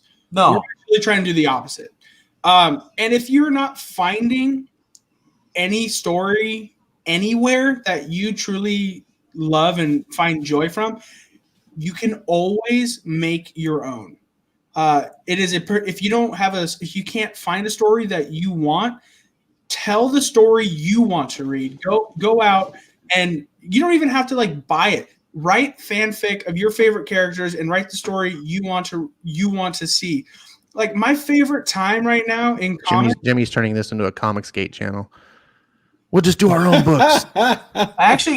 No, he does have a point though. I knew people that wrote fan fiction for like Rogue and Gambit and all stuff after all that crap with Magneto. They're like, no, we're erasing all that. We're gonna have the Magneto Rogue romance ever, and they just continue with that. And it's a million times better what Marvel's doing. Well, you can do that. It's cool because not everyone has a writer inside them. I'm not. I screw comics. Yeah, I don't give a fuck. This is a comic channel. My favorite time. Screw comics. Comicsgate. I said screw Comicsgate. So my favorite time in like this past 4 months since I want to say, wait, how long has COVID been going? Since March. Forever. Oh my god. Still going. So since March, my favorite time in comics till November 3rd. has been meeting up with a friend of mine and we write a book. And that's my favorite time because we're sitting down once a week and writing a book, and it's the most fun. Okay, well, I'm going to stop you there. That is awesome, and we're reading. And if you do have a writer inside you, and you want to do that, someone in the please, awesome, do that. But not everyone has that passion like you do, that to feel like that's their calling and they want to. That's why. Not everyone wants to do that. Some people just want to sit back and drink a beer and read books, and that's fine. Whatever you want to do is fine. This is about comics. This particular stream is about the future state, and I want to kind of wrap this up now because we have been doing this for a long time, and I think we're just beating a dead horse. I love talking to you guys. I could talk to you guys all night, but which dead horse? The Spider-Man Civil War. It's for me, it's not about whether comics are good or not, because obviously there are good comics out there, but it's sad because the point that I just want to hammer home is mainstream comics are about that big shared world. Like anyone can write a story in any medium. You can do movies, TV, books, fan fiction, online, web comics, cartoons, whatever. You have stories to tell, that's fine, and you can get these everywhere. But comics, as we know them, you can't have the Spider-Man, the X-Men, the Superman experience or whatever in any other medium. It just doesn't exist. MCU tries to tap into it a little bit with this whole continuity, but you're still waiting years between movies, comics every month. You dip your toes back into that world, and that's why I'm there. You guys may not be, and people in the audience, I don't know what you're in there for. And what's dismay to me is when I look at my books and I want to love my Superman, I want to love Batman, I want to love these books because I love these characters, but these other independents are so good. What it's doing is it's shining a light to me and saying, Ash, these books are not as good as they should be. We're charging you $4, they're charging you $4, but you want us, not them, right? It's kind of like if you're in a relationship and you're constantly looking at other women and not your wife, you got a problem. It's not that other women are necessarily good. It's that you have a problem in your relationship. And I'm right now having a problem with my relationship in comics, and DC is encouraging me to get a divorce. And I don't really believe in divorce when it comes to real life and, real relationships, but I don't have a problem with divorce from a company. Those are my final 2 cents. I'm going to give you guys each one last final thing, and then maybe we can recommend some comics and call it a night. I'm going to go ahead and start with you, Vankman, since you were here first. You have any final points you just want to make? Final points is that, you guys can sit here and listen to 30, 40 different YouTubers talk about comics, but unless you actually go try them out yourself, you're never going to know if you actually enjoy it or not. Just don't take somebody's word online saying, oh, this sucks. They may show a few panels, but you know what? The next issue might be good. If this guy only shows 1 or 2 issues, or you're like, oh, these are crap. And then you base it off of those. And then another new writer takes it over and it's like, you know what? Holy crap, it got better. Because honestly, that's how Batman was, especially it was like Tom King, this, and then, maybe some of the issues that Tomasi wrote were kind of like, you know what, cool. Maybe it's a filler. And someone reviewed the filler and said, like, oh, this filler sucks. You know what? I said, don't let YouTubers influence you what to buy. We're not speculators.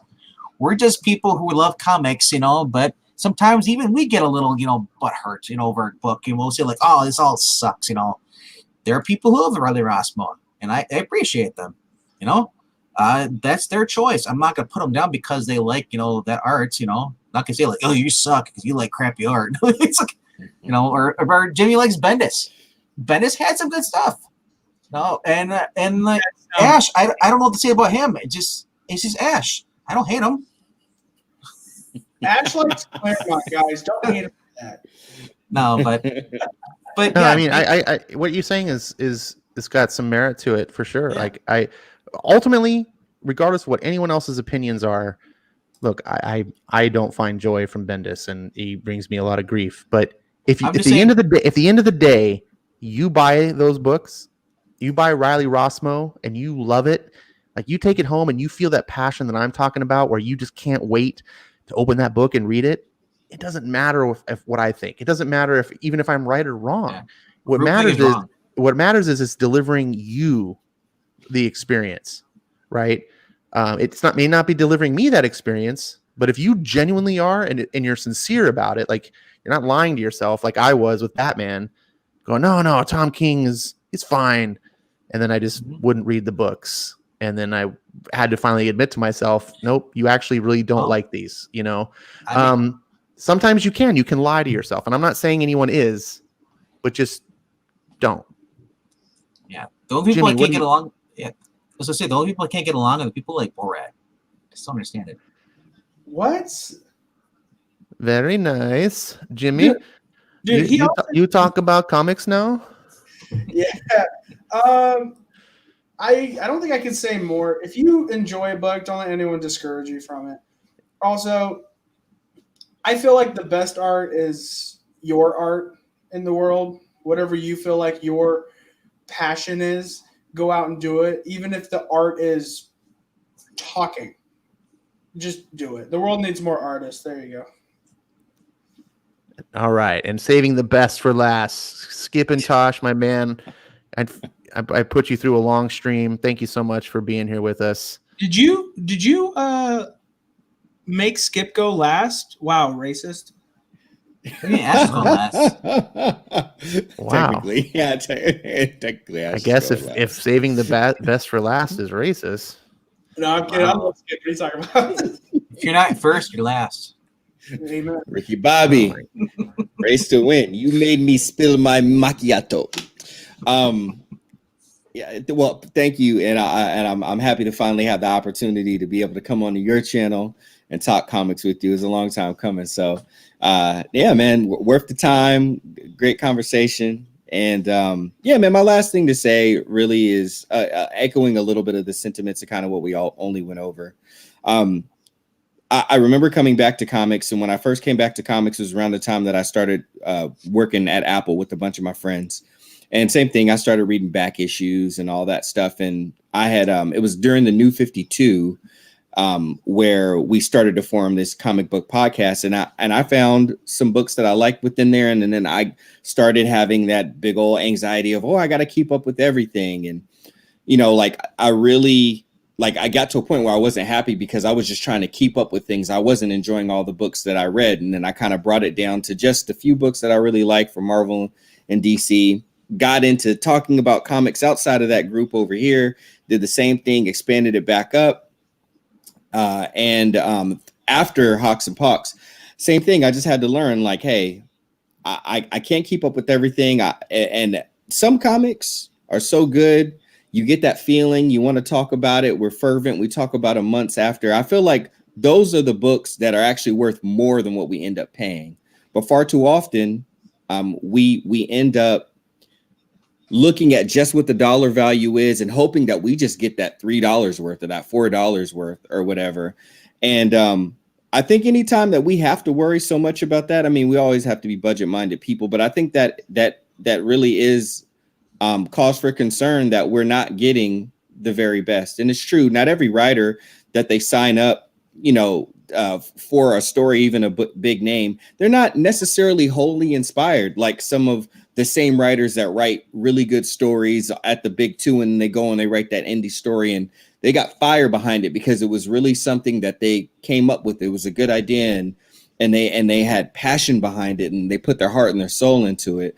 A lot of the times they hire people that, you know, the editors know are easy to work with. They'll get the books out on time. And it's not even that they are so inspired to do this really cool idea. It's just that they throw out a bunch of ideas and then that, you know, the higher editor just picks the good idea. So that's what we end up getting a lot of the time. There are a lot of ideas, but not necessarily inspired stories that the fire inside of the writer who created it was so passionate that it lights our fire to continue to want to talk about it outside of it. And unfortunately, in a way, I think of Jack Kirby, you know, and his like quote, you know, like, you know, comics will break your heart, kid, or whatever his quote was. But that's kind of what it did to me a little bit. My expectations are lowered on things like, you know, continuity and everything. These days, you know, the big two don't keep their word so often, unfortunately, that a lot of the times I'm just satisfied. And if I can actually just find a good inspired story, even if it don't even, you know, it doesn't continue continuity property. And, we want to hold people to what they say their standards are, but at the same time, we can't keep letting ourselves get, you know, disappointed when people show us, when companies show us who they really are and the schemes that they're going to continue to do. So the best thing that we can do is just find any book that you can connect with. And if it's indies, for me, it tends to be a lot of those. Just find them and get them and buy them and support those creators. And let's keep the great, encouraging, fire, passionate feeling that we have for comics. Let's keep it alive in the best way that we can for as long as we can. Because, man, I'll tell you, it wasn't the funnest time in my life when I wasn't coming and talking to Wes and Jimmy and Ash about comics. Like, comics really found a way to matter, you know what I mean, in my life. So it would be really cool if we can keep this going in a way that we are really all excited about the books. Hell yeah, the book. Well said. Bible of Skip and Tosh.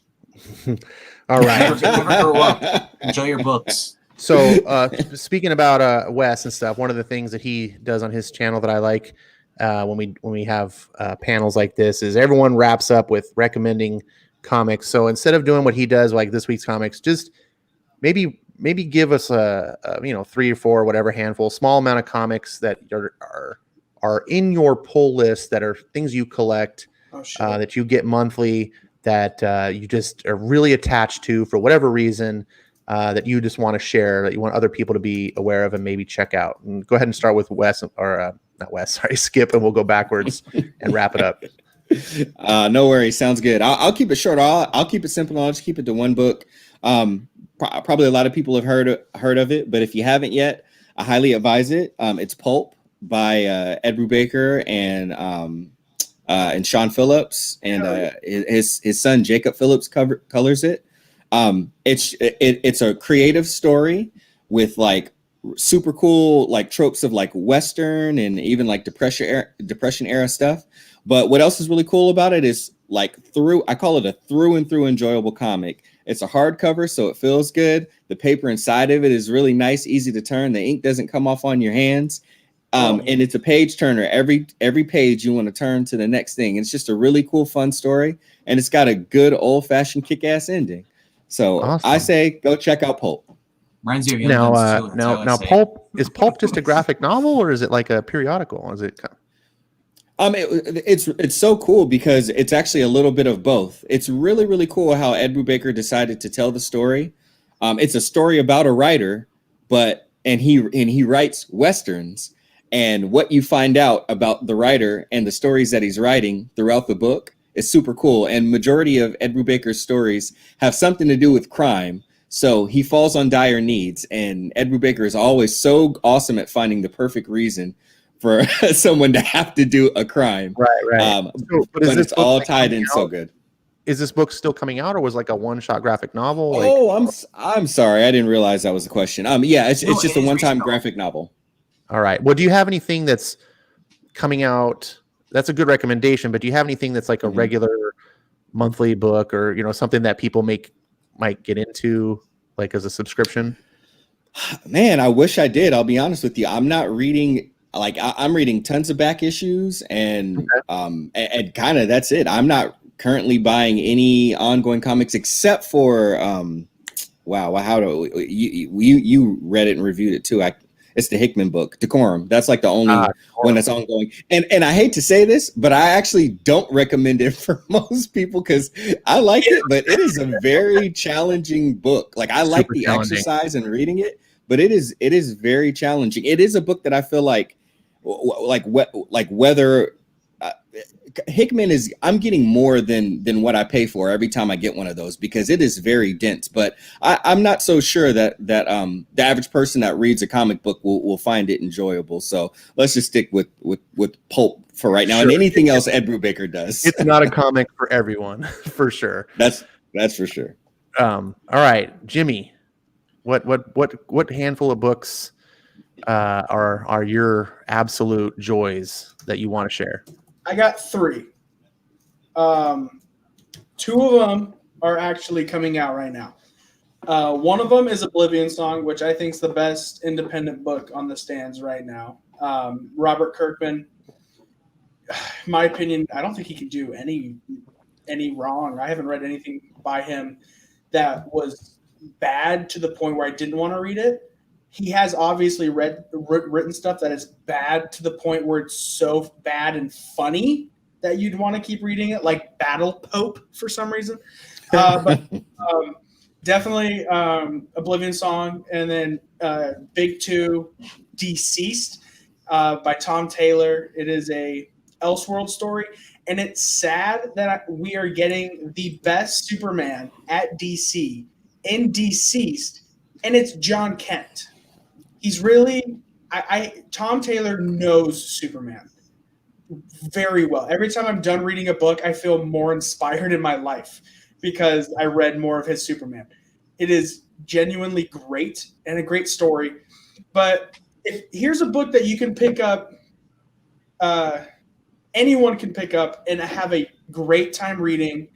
It is a superhero book. It is another Robert Kirkman book, and it's called Invincible. You pick up an Invincible book, it doesn't matter where you are, you have so much fun reading it.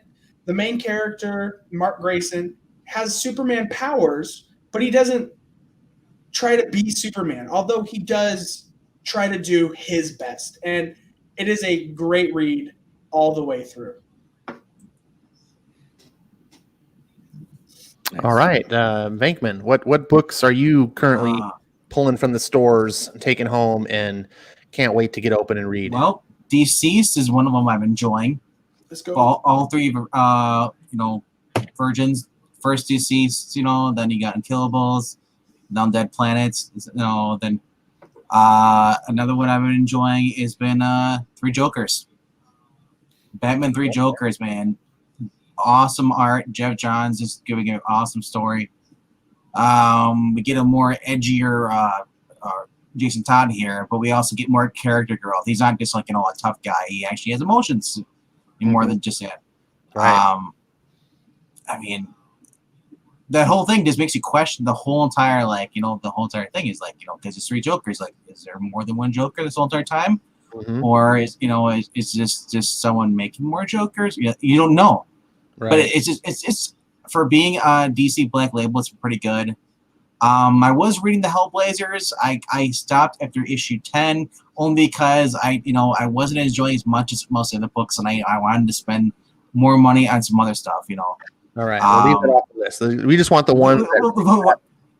But trying to think what was the other one I was reading too that was also as great as that. But I think that was it. As far as for current, I mean, because Flash just kind of ended with as far as Joshua Williamson.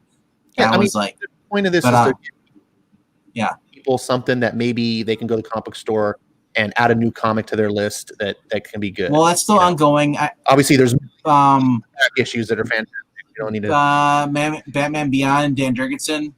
You can go back from Rebirth all the way through. It's great. We're looking for the new current stuff. It is current. It's ending soon, but it's still good. Right. Like I said, Deceased is always killing all my books. Deceased is something that sounds like what I'm looking for. Like that's the Deceased. Deceased, pretty good. But DC is just like just taking all my books off the shelf. So one of the best single issues I've ever read, and it's but definitely though a book to check out by a writer I never thought I'd like because everyone says he's in love with lesbians. It's Greg Rucka's Lazarus. Yeah, you've been really into the Lazarus, and it's crazy because I'm like everyone's like, yeah, he sucks. I'm like, I read his stuff in the Batman's No Man's Land. It's actually pretty good, but this has actually been pretty on point, and it's not normal Greg Rucka. Yes, he does vent about stuff in the back of the book politics, but it's like not part of the story, and it's you can just just skip that back. But there's 6 trades. It's still ongoing. The only bad part about this is that they're few and far between. The last one is this came out beginning of this month, but not beginning of this year. Then COVID hits, and then the next one comes out this following month. But so it's an ongoing, but it's spaced out because I think Rucka's doing some other stuff as well. But so do we get to come back and talk more because he had more time than us? Okay, Joe Biden. Good Lord. Like we need to extend this into eternity. Well, are you trying to compare him to Chris Wallace then? That's right. All right, so I'm going to wrap this up here. I currently have 17 books on my pull list, but I'm obviously I like them all. But the object of this is to talk about the ones that really just give you the joy, the ones that you're just like fired up on. Wow. And they're all independents. Really? Yeah, I mean, I guess I'm not going to count Hawkman because its next issue is the last one. So I guess you could count the Walking Dead Deluxe because, man, I'm hooked on that than the original series. And now they come out in color. And I read the first one in color again. Holy crap! Yeah. It is just great. It's 10 times more because you're like if you had your original imagination when you read it black and white, but when you see the colors. It's just like, wow, they got more graphic. Nice. All right. So my books that I recommend, and I feel like I can't talk about them enough, are Ascender by Jeff Lemire. And it's a sequel to the series Descender, but you do not have to read Descender. In fact, I almost recommend that you don't. you can go either order. I mean, Descender takes place 10 years before Ascender, so you can read Ascender, and then when it's all done, go back and read Descender, and it would be fine. Or you can go back. I went and bought them. Whatever, you can enjoy them anyway. But Ascender is amazing. Like I just love this book. It's so charming. It's so adventurous. It's got this great world building. It's got characters that I just love. To sum it up, it reminds me of Star Wars in so many ways, because it's a sci-fi fantasy, space fantasy thing. But it also reminds me of Star Wars in the way that the characters are. They're all kind of like larger than life, and they always have this like banter that you remember from the original Star Wars trilogy.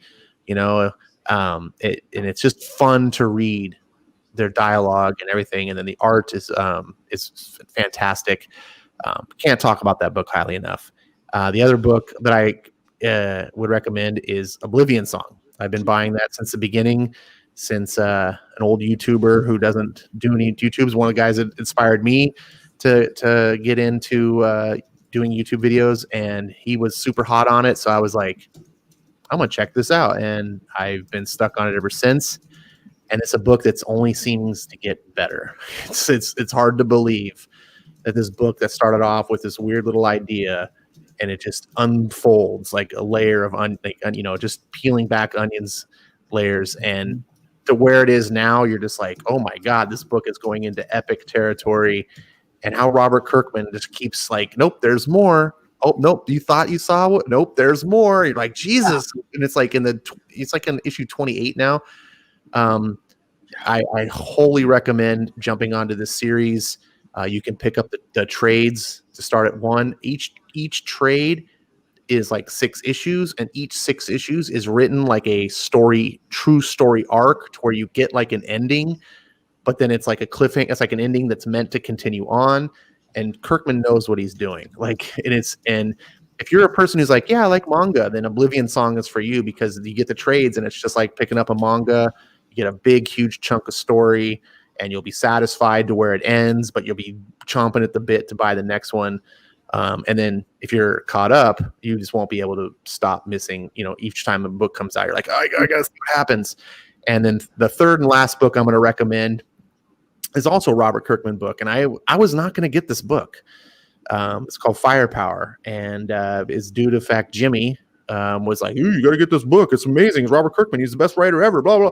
And I was like, sure, Jimmy, I know Robert Kirkman, but it just looks kung fu and comics. Like, that's just not my thing. Like, I love kung fu movies, but that's because I actually get to see live action kung fu. When I see a person drawing, it doesn't ring true to me. Like, it's just not the same thing. And then the girl at my comic book store, one of the staff there, she was like, oh, did you get Firepower? You should. And I was like, oh my God, my buddy's telling me about it, and he won't shut up about it. I was like, so I checked it out. I got it starts off, the first issue is not really the first issue. You got to it's a trade paperback. It's called Prelude. I wish Robert Kirkman would have actually said this is just a giant size issue number 1. It's a 160-page issue number 1, because I think people would have picked it up like that. But I think a lot of people just are going to maybe skip it and start with issue 1. But you want that trade page. It's the best thing I've read this year. Not because it's super deep and super, it's just fun. Like I had a smile on my face ear to ear as I was reading it. And when I was over, I just felt good. And I was like, that was so fun. I want to read it again. And it's rare that books do that for me. So I've been buying the monthly issues, and 4 issues are out right now. And each one, I'm just like, it's one of those books where I get it and I'm like, I got to read this. Like, I just need to know what happens in the next issue. And I'm falling in love with these characters and wanting to know what happens. I care about what happens to them, and I can't explain it. Like, if I were to try to detail why it's great, I couldn't sit there and be like, oh, look at this plot structure here and this and that. And I can't. It's just one of those things that just seems to work, and it's fun. And that's the whole point of recommending these particular books, is because more than any other, it's just the ones that they're just drawing like a magnet. So that is Firepower, great story, horrible title. I don't know if it's a bad title. I'm not a fan of the title. I think it's cheesy, but I love the story so much. Well, the story is kind of cheesy. It kind of reminds me a little bit of like Big Trouble, Little China. Okay. I'll see. I'm into that. It sort of has that wink kind of style to it. I mean, the master of masters reminds me so much of Right. what was the name Right. of the old master in Big Trouble. Oh, frick, what's his name? I haven't seen that in. But it reminds me I'm of trying him. to remember too. It has that fun. So yeah, those are the 3 books that if you're looking for something, maybe new or different to get you excited, consider everything that we talked about. I'm 100% agreement with my boy Skip over there about Decorum. It's good. It's just one of those things that just because it's good doesn't mean everyone's going to like it. It's a very niche audience, I think, that are going to appreciate it. So I don't want to just recommend it nilly-willy because it's not a mainstream. It's not accessible. Right. It's going to make you scratch your head. It totally, but on a quick flip note, because technically this series just ended, and I'm not doing this is no implications, Ash. I'm not doing this to be a jerk, but this is my favorite comic series ever. It just ended, so it's technically not ongoing, but they just put out the trade, and I bought it. East of West. It is by Hickman. It's not like anything from Hickman any of y'all have ever read unless you've read East or West. Super easy to get into, not challenging at all. One of the purest, straight ahead, awesome stories with great world building and awesome characters. I'm not saying another word because I know we're trying to land this plane, but I've read East of West, and that's it. I've read 6 volumes of that. Couldn't agree more. So damn good. I own the whole thing. I bought it. I'm committed to reading it. I'm under a mountain. I'm going to maybe try to get to reading it this week. One final thing I left off my list. I shouldn't have because it's on hiatus, but Birthright. Holy crap. Birthright is amazing. I'll talk about it another time. Thank you guys so much for being here. Everyone in the chat, the audience, listening to us talk about our own opinions about comics and humoring us that we know anything more than you guys. We're just comic fans like you. And hopefully it's I like listening. When I put streams like this, I like listening to other people who do streams like this. So we're all the same. And I like to hear what you guys' opinions are. So please leave comments in the chat about what your favorite comics are so I can check out. And hopefully these guys will join me again on another stream. And you can see us in. So until then, thank you all. I'm Ash for Skip, for Jimmy, and for the real Dr. Venkman. Thanks for being here.